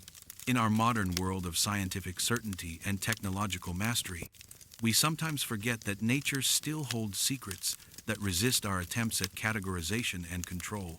The northern Urals, with their ancient Mansi warnings and unexplained phenomena, remind us that mystery and wonder still exist in our mapped world. The 9 hikers who perished have become more than victims of an unsolved tragedy. They represent the human drive to explore and understand, to push beyond comfortable boundaries into unknown territories, where answers become questions and certainty dissolves into possibility. Their story continues to challenge our assumptions about what is possible and knowable. The mountain keeps its secrets, and perhaps that is as it should be. Some mysteries may be meant to remain unsolved, not because they are unsolvable, but because they remind us of the limits of human understanding and the infinite complexity of the world we inhabit. What do you think could have driven 9 experienced mountaineers to flee their shelter into certain death on that frozen night in 1959? Could the answer lie in classified military activities, unknown natural phenomena, or something beyond our current understanding? Share your theories in the comments below, and subscribe to explore more mysteries that challenge our assumptions about what is possible in our world.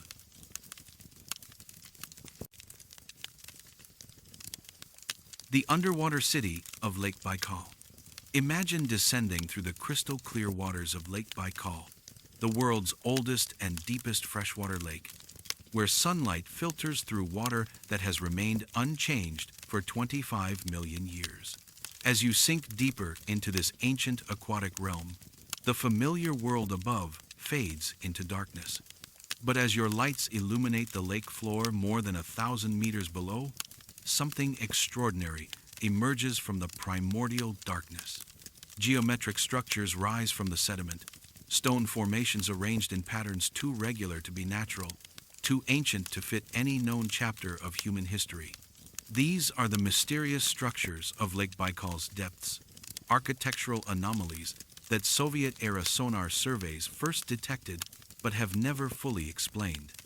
Deepwater exploration has revealed what researchers describe as architectural complexes scattered across the lake floor, including walls, foundations, and geometric arrangements that suggest organized construction.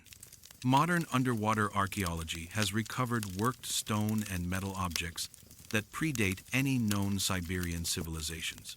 Yet the lake's extreme depth makes comprehensive investigation nearly impossible.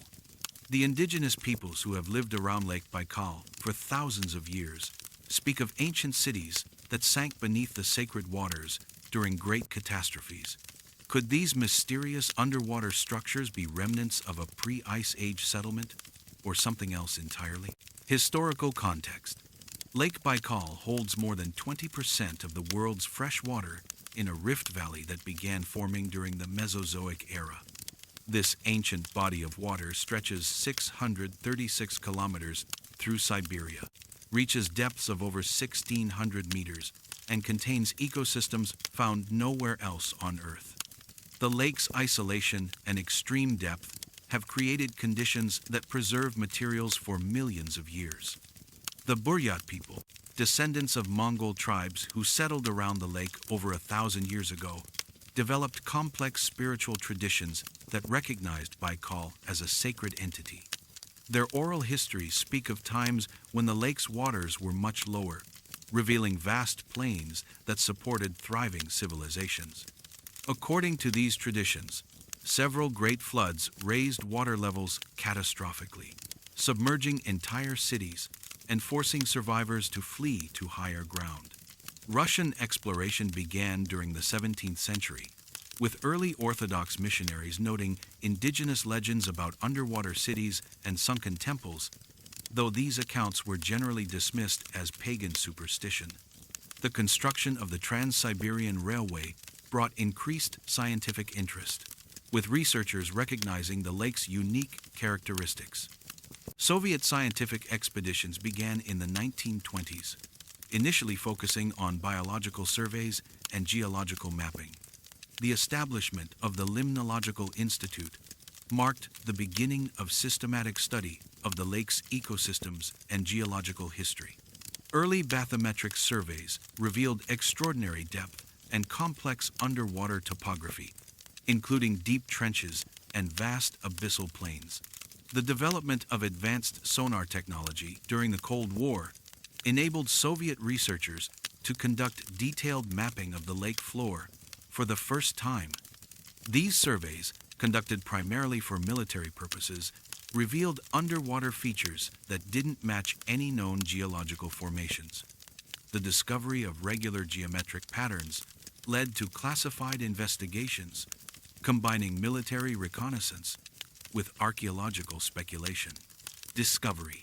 The first documented discovery of artificial structures occurred in 1976, when a Soviet deep-water research vessel, conducting geological surveys, detected unusual sonar signatures near the lake's central basin. Dr. Dmitry Kozlov reported discovering what appeared to be linear stone formations arranged in geometric patterns across several square kilometers of lake floor. The structures showed clear evidence of organization that couldn't be explained by natural geological processes. Initial attempts to photograph these formations using remote cameras yielded images that suggested massive stone blocks arranged in rows and circular patterns.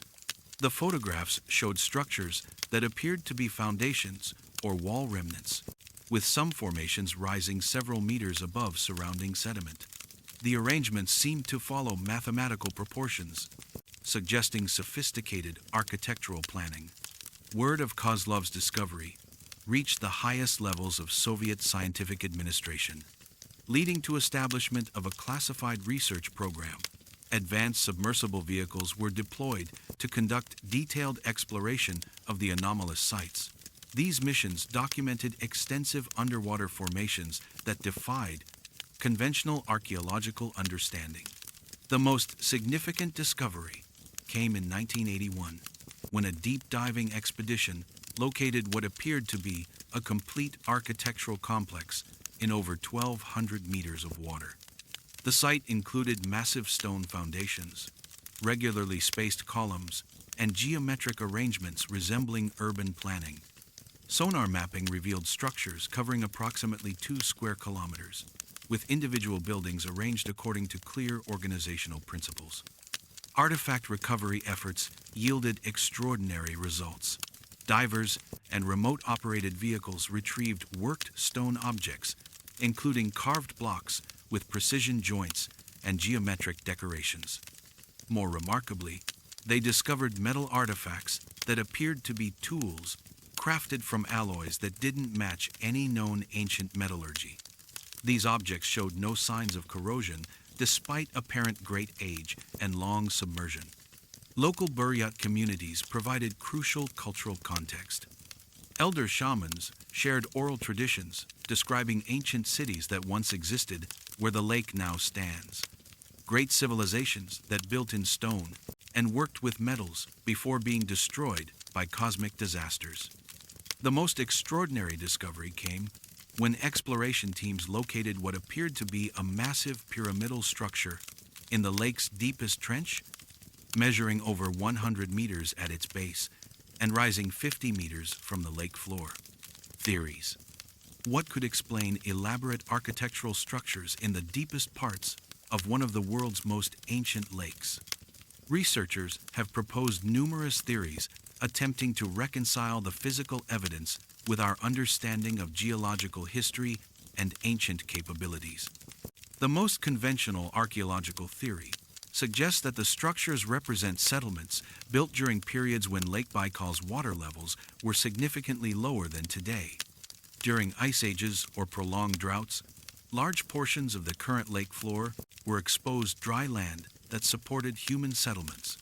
Climate change or geological events could have caused rapid water level rises, submerging these communities. However, this theory struggles to explain how ancient peoples constructed such massive stone works without advanced engineering capabilities. Geological theories focus on the possibility that the structures represent unknown natural formation processes unique to Lake Baikal's environment. The lake's unique mineral content, combined with specific pressure and temperature conditions, could create crystalline formations that appear artificial. Underwater volcanic activity, or hydrothermal processes, might generate geometric patterns through mineral deposition. However, the mathematical precision and organized arrangement don't match typical natural geological formation patterns. Catastrophic flood theories suggest that the structures were built at much higher elevations and subsequently submerged by massive geological events. Ancient civilizations built these monuments on mountains or high plateaus that were later covered by water through tectonic activity or massive landslides.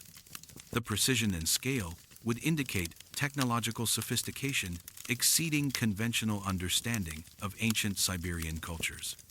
Ancient advanced civilization theories propose that the underwater structures represent evidence of unknown prehistoric societies that possessed technological capabilities far beyond what we associate with ancient peoples.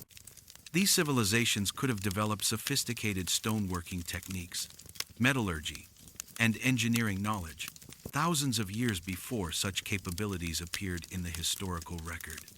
Extraterrestrial theories suggest that the underwater structures represent evidence of ancient visitation by advanced beings from other worlds.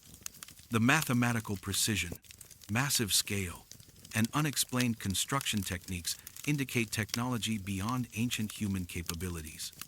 The structures could serve as bases, communication facilities, or monuments left by extraterrestrial visitors who recognized Lake Baikal's unique properties. Scientific investigations. Modern scientific investigation employs sophisticated technologies to overcome the challenges of extreme depth and harsh conditions. Advanced sonar systems, remotely operated vehicles, and deep diving submersibles have provided detailed documentation of the anomalous formations, though comprehensive archaeological excavation remains impossible due to technical limitations. High-resolution bathymetric mapping using multi-beam sonar has created detailed three-dimensional models of the underwater structures. These surveys reveal geometric patterns and architectural relationships that strongly suggest artificial construction. Computer analysis identifies mathematical ratios and proportional relationships that don't occur in natural geological formations.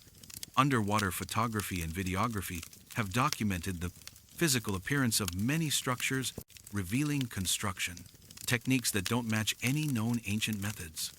High-definition cameras mounted on remotely operated vehicles have captured images of precisely fitted stone joints, geometric decorations, and architectural details suggesting advanced stoneworking capabilities. Geological core sampling around the structure sites has provided insights into their age and formation history. Sediment analysis indicates that many structures have been underwater for thousands of years, with some possibly predating the last ice age. However, precise dating is complicated by the lake's unique sedimentation patterns. Artifact analysis of recovered objects has yielded intriguing but inconclusive results. Metallurgical examination of metal artifacts reveals alloy compositions that don't match any known ancient metallurgy, suggesting either unknown smelting techniques or possible contamination from unknown sources. Stone analysis confirms that many carved blocks were shaped using tools and techniques that don't match typical ancient stoneworking methods found in the region. Modern challenges. contemporary investigation faces unprecedented challenges as environmental changes threaten both the sites and our ability to study them. Climate change is altering the lake's temperature profiles and current patterns, potentially affecting preservation of organic materials while making deep water exploration more unpredictable and dangerous. The extreme technical demands of deepwater archaeology require specialized equipment and expertise that few research institutions can provide. The lake's depth, cold temperatures, and remote location make each exploration mission extraordinarily expensive and logistically complex. International collaboration faces political and bureaucratic obstacles that limit research scope. Environmental protection concerns create ethical dilemmas for researchers. Lake Baikal is a UNESCO World Heritage Site with unique ecosystems that could be disrupted by intensive archaeological activities. The lake's endemic species might be affected by the equipment and human presence required for comprehensive investigation. Indigenous Buryat communities maintain complex relationships with research efforts, viewing the underwater structures as cultural heritage while recognizing their scientific importance. Some elders support investigation that might validate traditional knowledge about ancient civilizations, while others worry about disruption of sacred sites. Funding limitations severely restrict potential research programs. High costs of deepwater exploration equipment mean most investigations can only afford brief survey missions rather than comprehensive excavations. The remote location and harsh Siberian climate create additional logistical challenges, with the brief summer season limiting exploration windows. Closing reflections. As you ascend once more through the ancient waters of Lake Baikal, leaving behind the mysterious structures that rest in its deepest trenches, you carry questions that challenge our fundamental assumptions about human history and civilization development. The geometric formations buried beneath more than 1,000 meters of pristine water represent one of archaeology's most tantalizing mysteries, growing more complex as our investigation techniques become more sophisticated.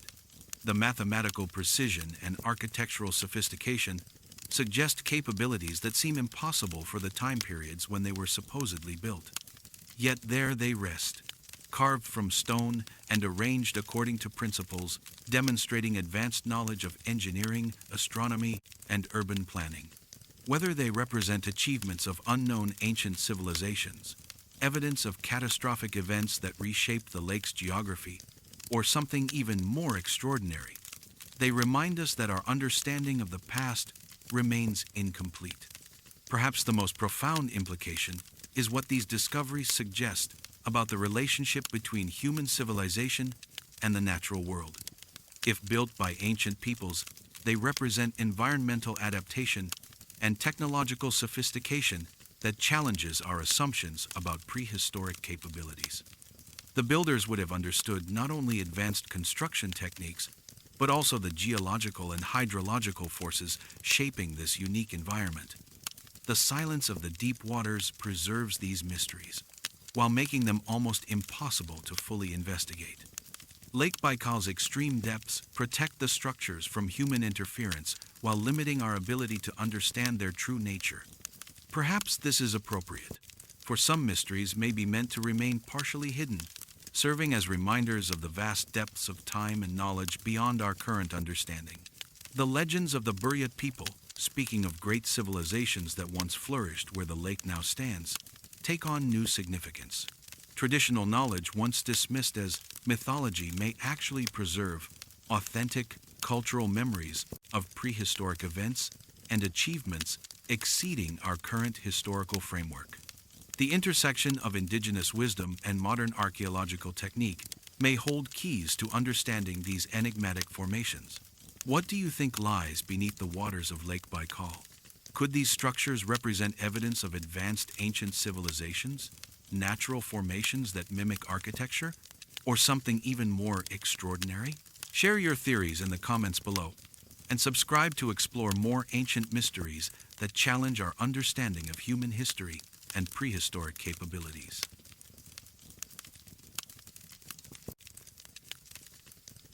The Time Distortion Valley.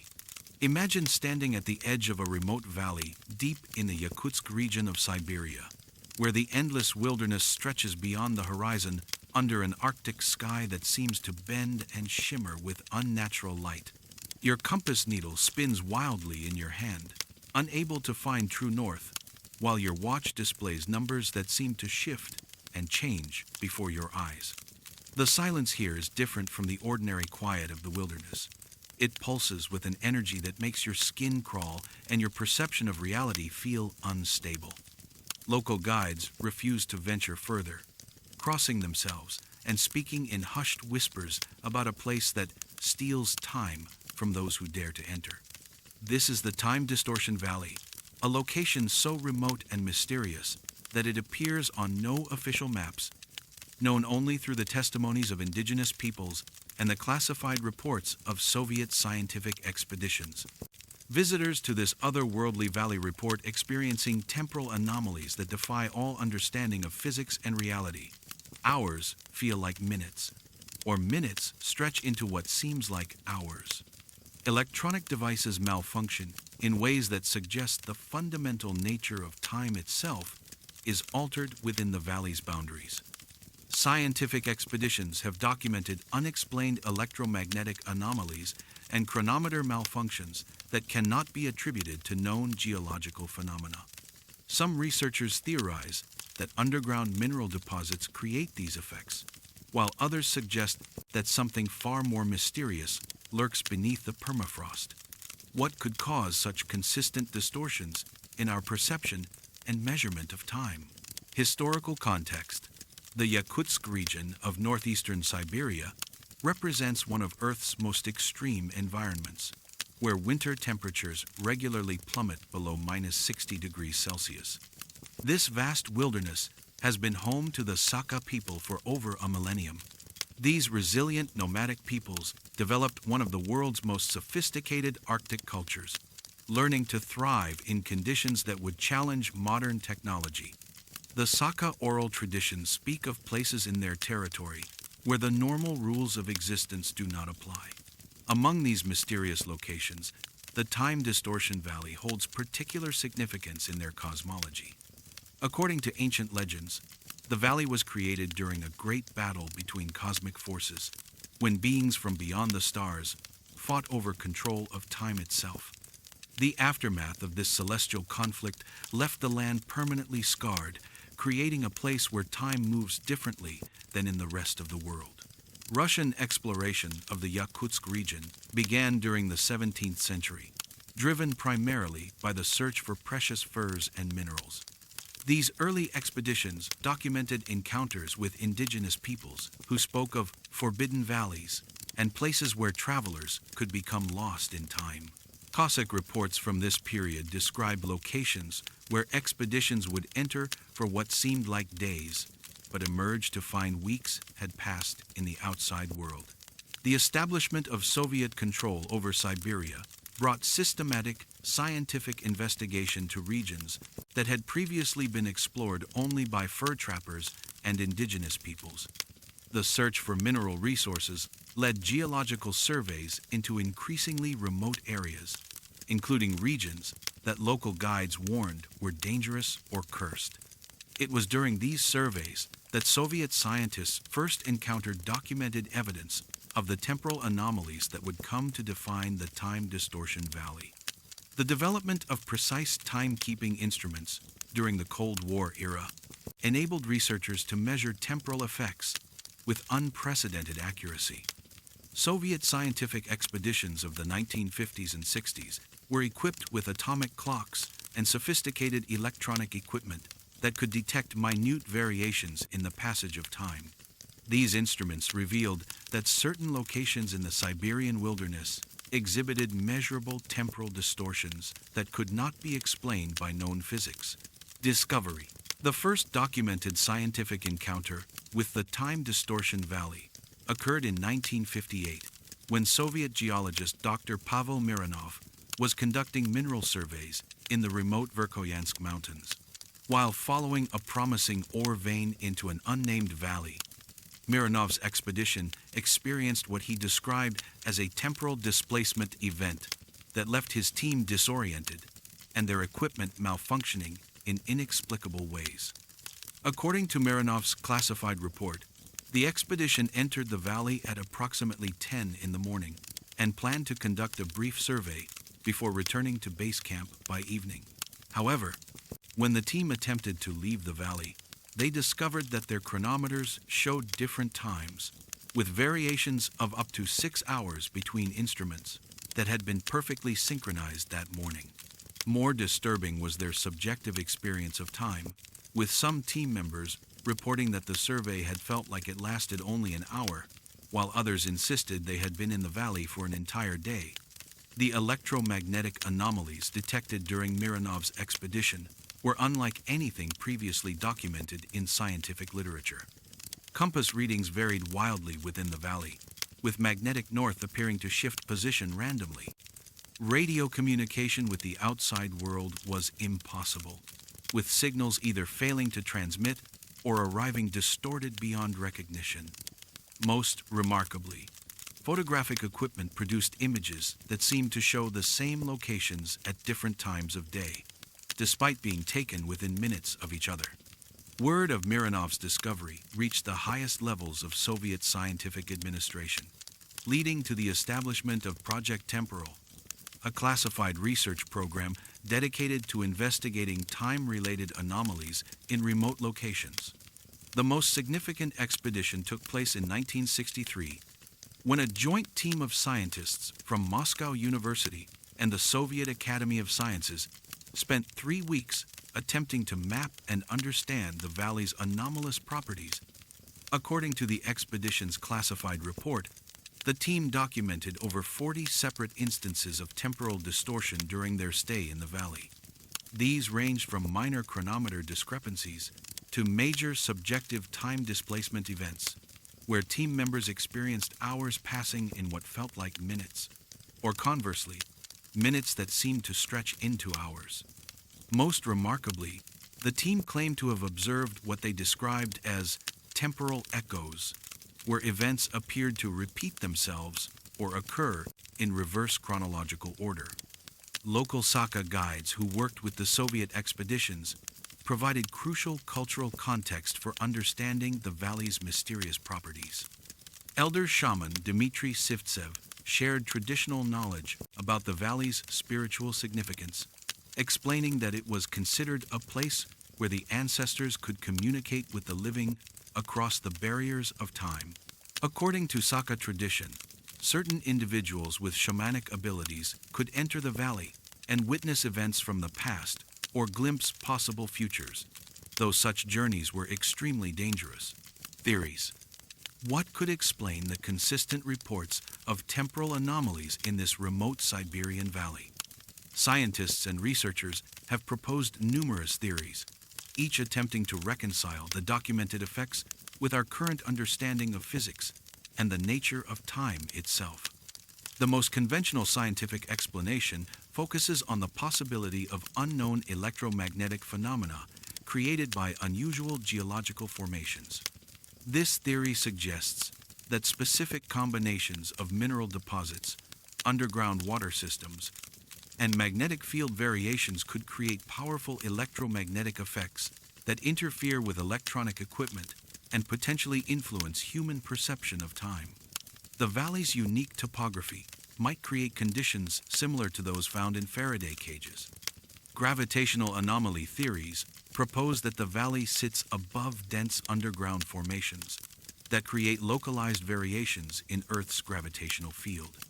According to Einstein's theory of relativity, variations in gravitational strength can affect the passage of time, with stronger gravitational fields causing time to move more slowly relative to areas with weaker fields. If the valley contains unusually dense mineral deposits or underground structures, these could theoretically create measurable temporal effects. Quantum field theories draw from cutting-edge physics research into the fundamental nature of space and time. Some theoretical physicists suggest that certain locations on Earth might experience fluctuations in quantum fields that affect the flow of time in localized areas. These quantum temporal effects could be triggered by specific combinations of magnetic fields, crystalline formations, and other environmental factors that create conditions analogous to those found in particle accelerator experiments.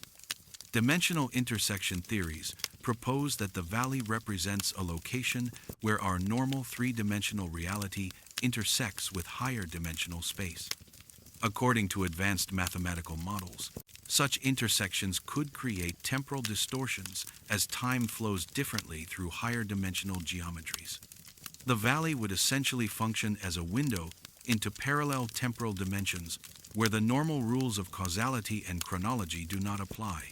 Underground facility theories suggest that the temporal anomalies are created by artificial means, possibly involving secret Soviet research installations or even more exotic technologies. According to this hypothesis, the valley sits above underground facilities conducting experiments in time manipulation or exotic energy research. The temporal effects would be byproducts of these activities, with the extreme secrecy maintained to protect revolutionary but dangerous technologies. Scientific investigations. Modern scientific investigation of the time distortion valley faces extraordinary challenges due to its remote location, extreme climate, and the very anomalies that researchers seek to study. Contemporary expeditions employ increasingly sophisticated equipment designed to measure temporal effects while functioning in one of Earth's harshest environments. Precision timekeeping experiments using atomic clocks and GPS synchronization have provided the most reliable data about the valley's temporal anomalies. Multiple expeditions have documented consistent discrepancies between timepieces brought into the valley and external time references, with variations ranging from minutes to hours depending on location within the valley and duration of exposure. These measurements suggest that the anomalies are genuine physical effects rather than equipment malfunctions or psychological phenomena. Electromagnetic field mapping using sensitive magnetometers and radio frequency analyzers has revealed complex patterns of magnetic and electrical activity throughout the valley. These measurements show field strengths and configurations that don't match any known geological formations, with rapid fluctuations that seem to correlate with the intensity of reported temporal effects. Some researchers have identified electromagnetic hotspots, where temporal anomalies are most pronounced and equipment failures most common. Geological surveys using ground-penetrating radar and seismic analysis have attempted to identify subsurface structures that might explain the valley's anomalous properties. These investigations have detected unusual formations beneath the permafrost, including what appear to be geometric structures and dense mineral deposits that don't match the surrounding geology.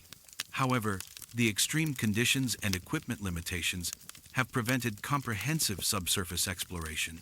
Psychological and physiological studies of expedition members have documented measurable changes in brain activity, sleep patterns, and cognitive function during exposure to the valley's environment. EEG recordings show unusual brainwave patterns, particularly in regions associated with temporal perception and spatial orientation. Some subjects report enhanced intuition, altered states of consciousness, and difficulty maintaining normal circadian rhythms while in the valley. Modern challenges. Contemporary investigation faces unprecedented challenges as climate change rapidly alters the Siberian landscape and political restrictions limit scientific access to remote regions. The melting of permafrost throughout the Arctic is potentially affecting the geological formations that may be responsible for the valley's anomalous properties, while changing weather patterns make the already dangerous expedition conditions even more unpredictable. The extreme remoteness creates logistical challenges that few research institutions can overcome. Transportation requires helicopter flights over hundreds of kilometers of wilderness, followed by difficult overland travel through terrain that lacks any infrastructure.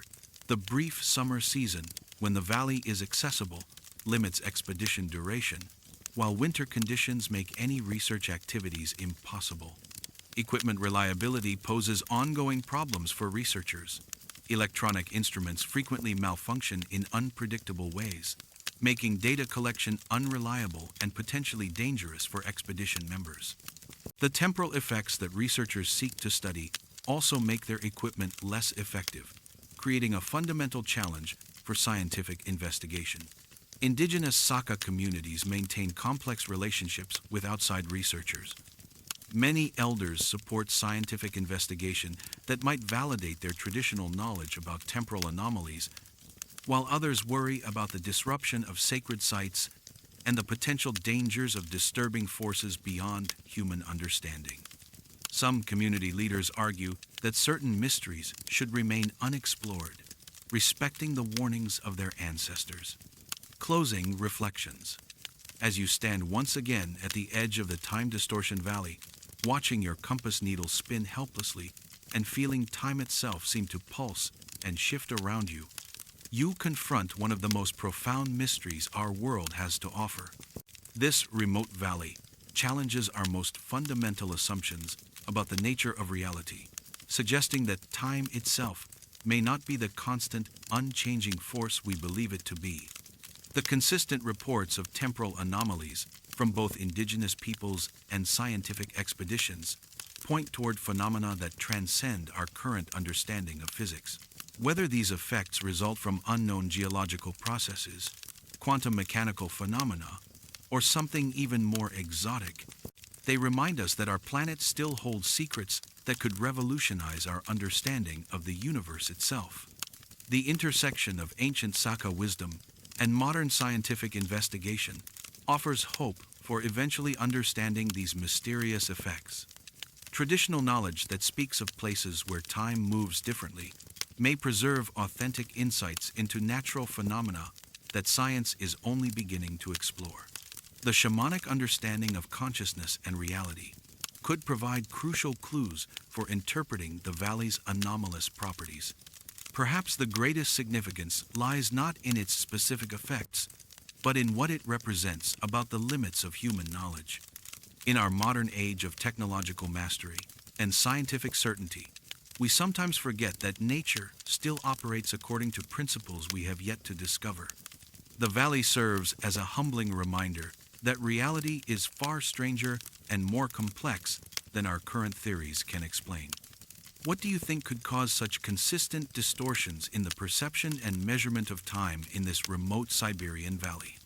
Could these anomalies represent unknown natural phenomena, evidence of advanced technologies, or something even more extraordinary? Share your theories in the comments below, and subscribe to explore more mysteries that challenge our understanding of reality itself.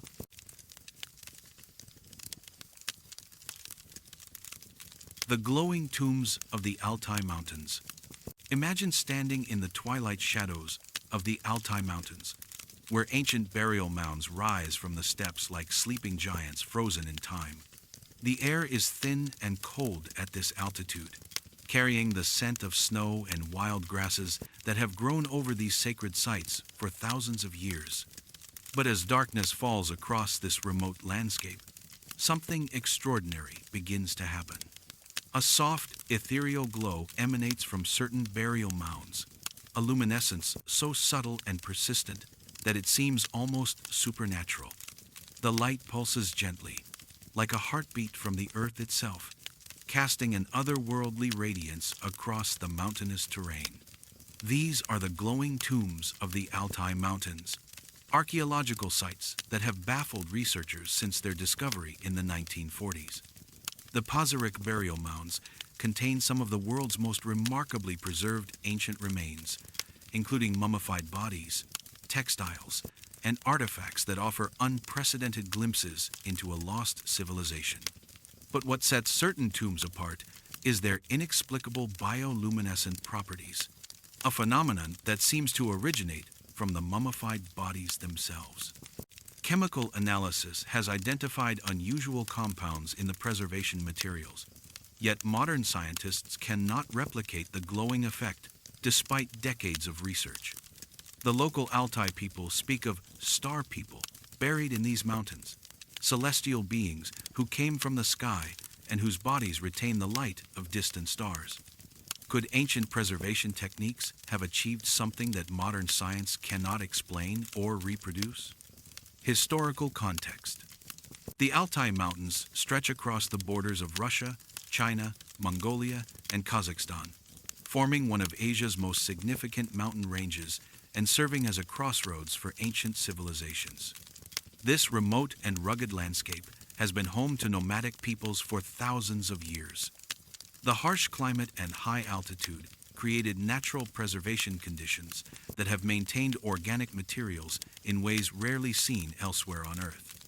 The Pazyryk culture flourished in the Altai region between the 6th and 3rd centuries before the Common Era, during a period when nomadic horse-riding peoples dominated the Eurasian steppes. These skilled horsemen developed sophisticated metalworking techniques, created intricate textiles and artwork, and established trade networks that connected distant civilizations across Asia. Their burial practices were particularly elaborate, reflecting complex spiritual beliefs about death, the afterlife, and the journey of the soul to other realms. Archaeological evidence suggests that the Pazyryk people possessed advanced knowledge of preservation techniques that went far beyond simple mummification.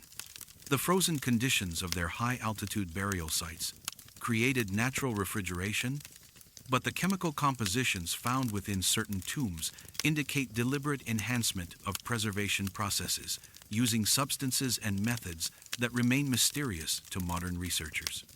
The indigenous Altai people maintained oral traditions about their ancestors' encounters with celestial beings. According to these legends, star people periodically descended from the sky to share knowledge with earthly humans, teaching them advanced techniques in metallurgy, astronomy, and preservation of the dead. When these divine visitors died, their bodies were said to retain traces of their celestial origin, glowing with the light of distant stars. Russian expansion into the Altai region during the 18th and 19th centuries brought the first systematic documentation of the unusual burial mounds. Early explorers noted indigenous accounts of tombs that glowed in the darkness, though these reports were generally dismissed as folklore. The Soviet era brought intensive archaeological activity to the region, with state-sponsored expeditions having access to resources that enabled systematic excavation of major burial sites. Discovery. The first scientific documentation of luminescent burial sites occurred in 1947, when Soviet archaeologist Dr. Sergei Rudenko was leading an expedition to excavate Pazyryk tombs near Mount Belukha. While working late into the evening, Rudenko noticed a faint glow emanating from the mummified remains of what appeared to be a high-status individual. Initially dismissing the phenomenon as a trick of his lantern light, Rudenko later confirmed that the luminescence persisted even in complete darkness. Rudenko's team conducted careful observations over several nights, documenting a consistent, soft blue-green glow that seemed to originate from the mummified body itself rather than from surrounding materials. The luminescence was strongest around the head and hands of the corpse, with intensity varying slightly over time, but never completely disappearing. Most remarkably, the glow appeared to respond to environmental conditions, becoming more pronounced during certain weather patterns. Word of Rudenko's discovery reached the Soviet Academy of Sciences, leading to additional research teams equipped with specialized instruments for measuring light emission and chemical composition. These follow-up expeditions confirmed the reality of the luminescent phenomenon and discovered that it was not unique to a single burial site. Over the following decade, researchers documented similar glowing effects at multiple Pazyryk tombs throughout the Altai Mountains. The most significant discovery came in 1953, when archaeologists excavated what became known as the Tomb of the Celestial Warrior. This burial chamber contained the perfectly preserved remains of an individual whose entire body exhibited strong bioluminescence. The corpse was surrounded by artifacts suggesting high spiritual status, including elaborate golden ornaments, ceremonial weapons, and textiles decorated with astronomical motifs. Chemical analysis of the preservation materials found within glowing tombs revealed compounds that had no known parallels in other ancient preservation techniques. The substances appeared to be complex organic mineral combinations that interacted with the mummified tissues in ways that generated sustained light emission. Most puzzling was the discovery of trace elements that seemed to originate from meteoritic sources. Local Altai guides provided crucial cultural context. Elder shamans shared traditional knowledge about the star people, explaining that certain burial sites had always been known to glow and were considered sacred locations where the boundary between earth and sky was thinnest. The most extraordinary discovery occurred when researchers located a burial complex containing multiple glowing bodies, arranged in astronomical alignments corresponding to star patterns visible above the Altai Mountains. Theories. What could explain the persistent bioluminescence observed in certain Pazaric burial sites? Researchers have proposed numerous theories attempting to reconcile the documented luminescent effects with known principles of chemistry, biology, and physics.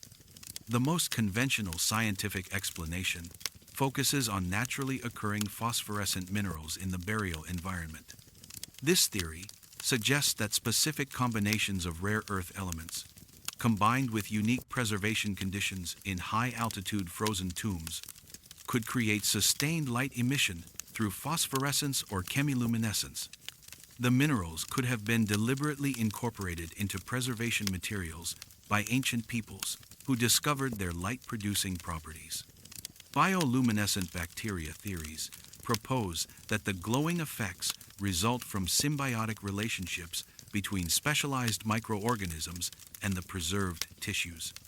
Some researchers suggest that the Pazaric people may have discovered bacterial cultures capable of producing sustained bioluminescence and incorporated them into their preservation techniques.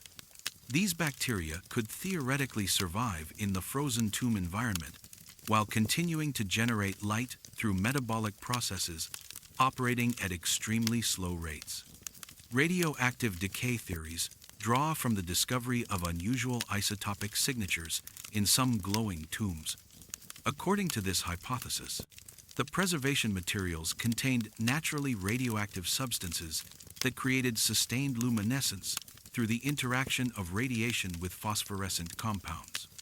The Altai region contains deposits of uranium and other radioactive minerals that ancient peoples might have accessed without understanding their nuclear properties. Advanced ancient chemistry theories propose that the Pazaric culture possessed sophisticated knowledge of chemical processes that modern science has not yet rediscovered. These techniques could have involved complex organic compounds, perhaps derived from plants or animals, that created sustained bioluminescent reactions when combined with specific mineral catalysts. The loss of this knowledge through cultural disruption would explain why modern attempts to replicate the effects have been unsuccessful. Extraterrestrial influence theories suggest that the luminescent preservation techniques were taught to ancient humans by visitors from other worlds. According to this hypothesis, the star people described in Altai legends were actual extraterrestrial beings who shared advanced biotechnology with selected human populations.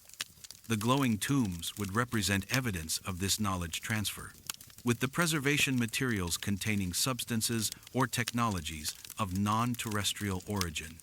Scientific investigations. Modern scientific investigation employs sophisticated analytical techniques to understand the mechanisms behind the luminescent phenomena. However, the extreme remoteness of many sites and the need to preserve archaeological integrity to limit the scope of invasive testing on these irreplaceable specimens. Spectroscopic analysis of the light emission has revealed complex wavelength patterns that don't match any single known luminescent mechanism. The emitted light contains multiple spectral components spanning from blue-green visible wavelengths to near-infrared frequencies, suggesting several different processes may be operating simultaneously. Some measurements have detected periodic variations in light intensity, that correlate with lunar cycles and seasonal changes. Advanced chemical analysis using mass spectrometry has identified numerous unusual compounds within the preservation materials of glowing tombs. These substances include complex organic molecules that appear to be synthetic rather than naturally occurring, combined with metallic particles showing evidence of high-temperature processing. Some compounds contain isotopic ratios that differ from terrestrial norms, supporting theories about the use of meteoritic materials. DNA analysis of tissues from luminescent mummies has yielded surprising results, revealing genetic markers that don't match expected patterns for the regional population. Some specimens show evidence of unusual genetic variations that could theoretically affect cellular metabolism in ways that might contribute to bioluminescence. However, the significance of these genetic differences remains unclear. Microbiological studies have identified unique bacterial communities within glowing tombs that don't exist in non-luminescent burial sites. These microorganisms display characteristics suggesting adaptation to extreme cold and low oxygen conditions while maintaining metabolic activity over extended periods. Some species appear to be capable of bioluminescence, though their role in the overall luminescent phenomenon remains uncertain. Attempts to replicate the luminescent preservation techniques using modern materials and methods have consistently failed to produce sustained light emission comparable to that observed in ancient tombs. This failure suggests that crucial knowledge about the preservation process has been lost, or that the original techniques relied on materials or conditions that are no longer available. Modern challenges. Contemporary investigation faces unprecedented challenges as climate change and human activities threaten these irreplaceable archaeological sites. Rising temperatures in the Altai Mountains are causing permafrost melting that could destroy the frozen conditions essential for preserving both the luminescent effects and the organic materials they depend upon. The extreme altitude and harsh weather conditions create logistical difficulties for research expeditions. Advanced scientific equipment must be transported to remote sites, accessible only by helicopter or multi-day horseback journeys. While researchers must work in conditions where oxygen levels and temperature extremes challenge both human endurance and instrument functionality. International political tensions complicate collaborative research efforts in a region spanning multiple countries. Access permits, diplomatic negotiations, and bureaucratic procedures can delay or prevent important investigations, while sharing samples and data across borders faces numerous regulatory obstacles. The sacred nature of these sites to indigenous Altai communities creates ethical dilemmas for researchers. Many tribal elders view the glowing tombs as actively sacred locations where ancestral spirits continue to dwell, arguing that scientific investigation could disturb these spirits and disrupt cosmic harmonies maintained for millennia. Conservation concerns focus on protecting the tombs from both environmental degradation and human interference. Growing adventure tourism in the Altai region brings increasing numbers of visitors to archaeological sites, potentially disrupting delicate preservation conditions and exposing luminescent materials to contamination or damage. Closing reflections. As you stand once more in the mountain darkness, watching the ethereal glow pulse gently from ancient burial mounds scattered across the Altai landscape, you find yourself confronting one of archaeology's most beautiful and baffling mysteries. The luminescent tombs represent a convergence of ancient wisdom and unexplained phenomena that challenges our understanding of what prehistoric peoples could achieve.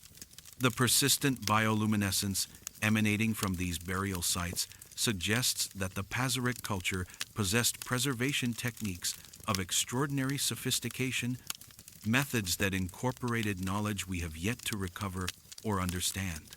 Whether this knowledge came from careful observation of natural phenomena, experimentation with local materials, or contact with more advanced civilizations remains an open question.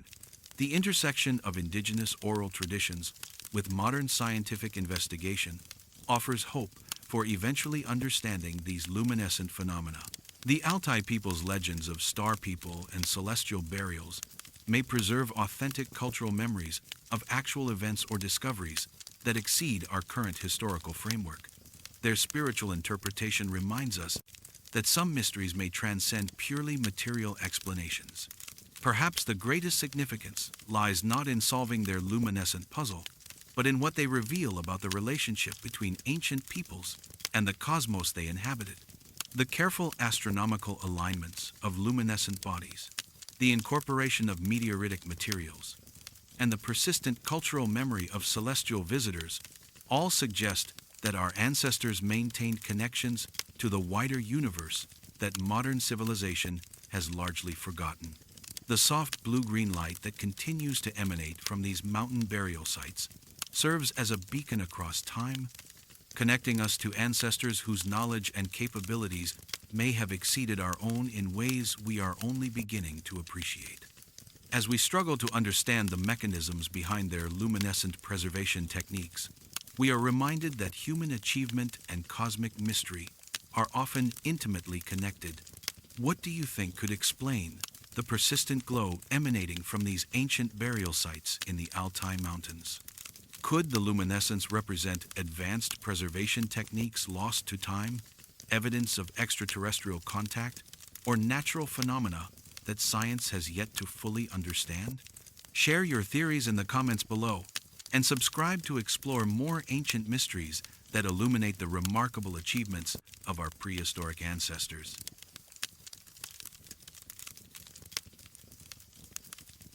The whispering winds of the Putarana Plateau. Imagine climbing onto a remote plateau where the endless winds carry something far more mysterious than the usual howls and sighs of moving air. You stand at the edge of one of Earth's most isolated regions, where the Putarana Plateau stretches across nearly 200,000 square kilometers of pristine Siberian wilderness. But as you listen carefully to the constant breeze that sweeps across this elevated tableland, you begin to hear something extraordinary. Woven within the wind are sounds that seem almost like voices, speaking in patterns too complex and consistent to be mere coincidence. These are the whispering winds of the Putarana Plateau, acoustic phenomena that have puzzled explorers and scientists for generations. Local Nenets herders who brave these remote regions describe the sounds as conversations between long-dead shamans, ancient voices that continue to echo across the landscape. The winds carry what sounds like an unknown language, with complex linguistic patterns and frequencies that researchers have recorded for hours at a time. Scientific analysis reveals acoustic structures that don't match natural wind formations. Some researchers suggest the plateau's unique geology creates these effects, while others wonder if something more extraordinary lies preserved in the ancient volcanic stone. What secrets might the world's last unexplored wilderness be trying to communicate? Historical context.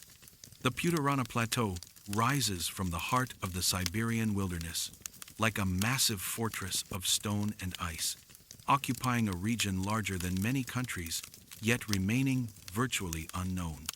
This volcanic tableland, formed by massive basaltic eruptions over 200 million years ago, represents one of Earth's last truly unexplored frontiers. Its isolation is so complete that much of the plateau appears on no detailed maps. The indigenous peoples who have inhabited the surrounding regions for thousands of years developed complex relationships with this mysterious landscape. The Nenets, Dolgans, and Evenk peoples traditionally avoided the plateau's interior, considering it a place where the physical and spiritual worlds intersected dangerously. Their oral traditions speak of the plateau as the dwelling place of powerful shamanic spirits who continued to inhabit the region long after their earthly deaths. According to these ancient stories, the plateau served as a gathering place for the most powerful shamans from across Siberia, who would journey there to commune with cosmic forces. When these spiritual leaders died, their souls were said to remain on the plateau, continuing their eternal conversations. The constant winds were believed to carry these conversations, making the voices of the ancestors available to those who knew how to listen. Russian exploration of the Siberian interior began during the 17th century, but the extreme remoteness and harsh climate meant the Putorana region remained largely unexplored well into the Soviet era. The few expeditions that ventured onto the plateau documented encounters with indigenous peoples who spoke of mysterious sounds carried on the wind, though these accounts were generally dismissed as folklore. The establishment of Soviet scientific programs brought the first systematic attempts to map and study the plateau's geography. These expeditions, equipped with modern instruments, began to document acoustic phenomena that seemed to validate the indigenous accounts of voices in the wind. However, the extreme difficulty of accessing the plateau's interior prevented comprehensive investigation. Discovery. The first documented scientific encounter with the whispering winds occurred in 1987, when Soviet geologist Dr. Mikhail Volkov was conducting mineral surveys on the plateau's southwestern edge. While establishing a base camp near the Ayan River, Volkov's expedition began noticing unusual acoustic phenomena during evening hours. Team members reported hearing what sounded like distant conversations or chanting, despite being hundreds of kilometers from any human settlements. Initially, Volkov attributed these sounds to equipment interference or psychological effects of isolation. However, when the phenomena persisted for several consecutive nights and were observed by multiple team members independently, he decided to document them using recording equipment. The resulting audio recordings captured hours of complex acoustic patterns that seemed to exhibit linguistic characteristics, including rhythmic variations and what appeared to be conversational exchanges. Word of Volkov's recordings reached acoustic researchers at Moscow University, who were intrigued by the apparent linguistic structures embedded in what should have been random wind noise. Dr. Elena Petrov organized a follow-up expedition specifically designed to study the acoustic properties of the plateau environment. Her team brought sophisticated recording equipment and spent several months documenting the mysterious sounds under various weather conditions. Petrov's expedition confirmed that the acoustic phenomena were consistent and widespread across the plateau, occurring most frequently during specific atmospheric conditions and in certain geographical locations. The team identified several acoustic hotspots where the voice-like sounds were particularly clear and complex, often occurring in areas where the plateau's unique topography created natural amphitheaters and wind channels. The most significant discovery came when the team began analyzing the recorded sounds using computer software designed to identify speech patterns. The analysis revealed that the acoustic phenomena exhibited characteristics typical of human language, including consistent phonemic patterns, rhythmic structures that resembled poetry or ritual chanting, and even apparent grammatical relationships between different sound elements. Local Nenets guides provided crucial cultural context. Elder herder Nikolai Seroteto shared traditional knowledge about the spiritual significance of the plateau, explaining that different locations were associated with different types of ancestral voices. According to his testimony, experienced shamans could distinguish between the voices of different ancient spirits and even interpret their messages about weather patterns and spiritual guidance. Theories. What could explain the consistent reports of voice-like sounds emanating from the winds of this remote plateau? Researchers have proposed numerous theories attempting to reconcile the documented acoustic phenomena with our understanding of natural sound production and geological processes. The most conventional scientific explanation focuses on the unique topographical and geological features that could create complex acoustic effects through natural wind patterns. The Putorana region contains numerous canyons, rock formations, and cave systems that could function as natural resonators and wind instruments. Specific combinations of wind speed, direction, and atmospheric pressure could cause air to move through these geological features in ways that produce sounds resembling human speech. Atmospheric acoustic theories propose that the plateau's elevation and climate create unusual conditions for sound propagation.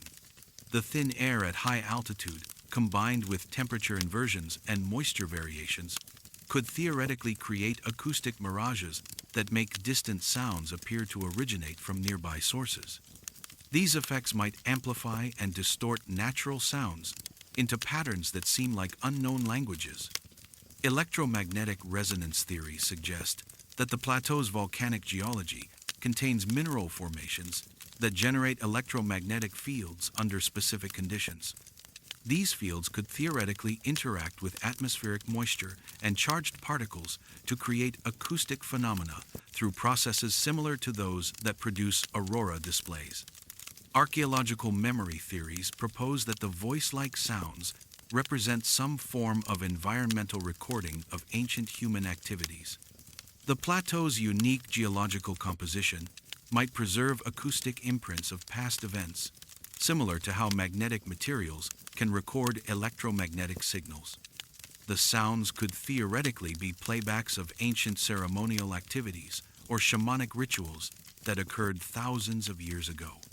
Consciousness field theories draw from research into the relationship between human consciousness and environmental energy fields. Some researchers suggest that locations with strong spiritual significance might develop the ability to interact with human consciousness in ways that create shared auditory experiences. The plateau would serve as a natural amplifier for these consciousness effects. Unknown life form theories propose that the acoustic phenomena represent communication by organisms that have not yet been identified by conventional science. These could range from undiscovered species that produce complex vocalizations to more speculative possibilities involving non-physical entities or forms of consciousness that exist independently of biological substrates. Scientific investigations. Modern scientific investigation employs increasingly sophisticated acoustic analysis techniques and environmental monitoring equipment. However, the extreme remoteness and harsh weather conditions continue to limit the duration and scope of research expeditions. Advanced audio analysis using digital signal processing has revealed complex patterns within the recorded sounds that exhibit characteristics typically associated with structured communication.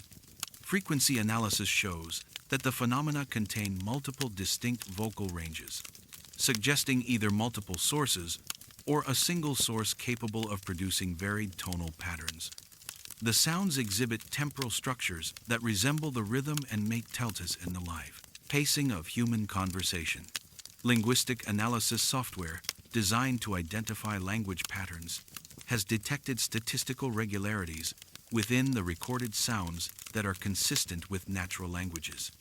These include phonemic clustering, syllable-like structures, and even apparent grammatical relationships between different sound segments. While the specific meaning remains unclear, their consistency suggests underlying organizational principles rather than random acoustic phenomena. Environmental monitoring, using meteorological instruments, has attempted to correlate the acoustic phenomena with specific weather conditions, atmospheric pressures, and wind patterns.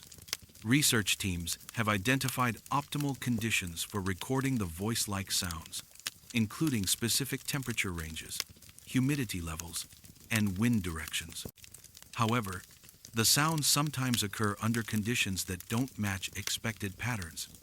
Geological surveys using ground-penetrating radar have mapped the subsurface structure of areas where the acoustic phenomena are most pronounced. These investigations have revealed complex cave systems, underground water channels, and mineral formations that could theoretically contribute to unusual acoustic properties. However, computer modeling of how wind might interact with these geological features has not successfully reproduced the voice-like characteristics. Electromagnetic field measurements have detected unusual magnetic and electrical activity in some areas where the acoustic phenomena occur. These measurements show field variations that don't correspond to known geological or atmospheric processes, leading some researchers to speculate about unknown energy sources. However, the relationship between these electromagnetic anomalies and the acoustic phenomena remains unclear.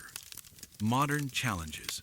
Contemporary investigation faces unprecedented challenges as climate change rapidly alters the environmental conditions that may be essential to the acoustic phenomena. Rising global temperatures are affecting Arctic weather patterns, potentially changing the atmospheric conditions that create or amplify the mysterious sound. Some researchers have noted changes in the frequency and clarity of the phenomena over recent decades. The extreme remoteness continues to create logistical obstacles for sustained scientific investigation. Research expeditions require helicopter transport, specialized cold weather equipment, and extensive provisions for teams that may be isolated for weeks.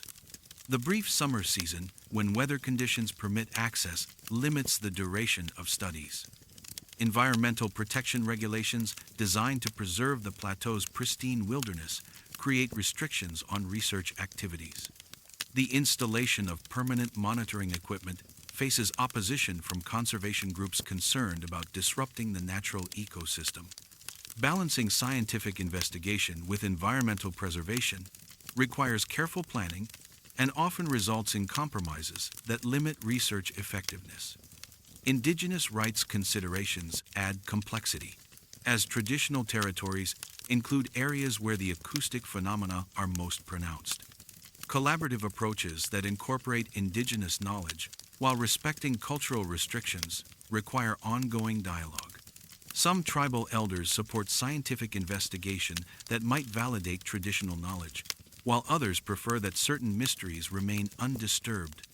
International cooperation faces political and bureaucratic challenges, as the plateau region spans sensitive border areas. Foreign researchers encounter permit requirements, funding restrictions, and diplomatic complications that can delay or prevent important investigations. The specialized nature of acoustic research in extreme environments requires interdisciplinary expertise that few research institutions possess. Closing reflections. As you stand once more on the windswept edges of the Puturana Plateau, listening to the mysterious voices that seem to emerge from the very breath of this ancient landscape, you find yourself contemplating one of nature's most haunting mysteries. The whispering winds that sweep across this remote wilderness carry questions that touch upon the deepest mysteries of consciousness, communication, and our relationship with the natural world. The apparent linguistic complexity of these acoustic phenomena challenges our understanding of how natural processes can create patterns that so closely resemble human speech. Whether these sounds represent unknown geological processes, environmental recordings of ancient activities, or something even more extraordinary, they remind us that our planet continues to harbor mysteries that exceed our current scientific knowledge. The intersection of indigenous wisdom and modern acoustic analysis offers hope for eventually understanding these enigmatic phenomena. The traditional knowledge of Nenets herders, who have listened to these winds for generations, may preserve crucial insights about the conditions and meanings of the voice-like sounds. Their interpretation provides a framework for understanding experiences that transcend conventional scientific categories. Perhaps the greatest significance lies not in solving their acoustic puzzle, but in what they represent about the hidden dimensions of our world. In an age when we believe we have mapped every corner of Earth, the Puturana Plateau reminds us that profound mysteries still exist in the most remote places, waiting to challenge our assumptions about what is possible. The voices that continue to echo across this ancient volcanic landscape serve as a bridge between the known and unknown, the scientific and spiritual, the past and present. As we listen to their mysterious conversations carried on Arctic winds, we are reminded that some of the most important truths may come not from our instruments and theories, but from learning to hear what the Earth itself might be trying to tell us. What do you think could explain the complex voice-like sounds that echo across the Puturana Plateau? Could these phenomena represent unknown natural acoustic processes, environmental recordings of ancient activities, or something that challenges our understanding of communication itself? Share your theories in the comments below, and subscribe to explore more mysteries that remind us of the profound secrets still hidden within our world's most remote places.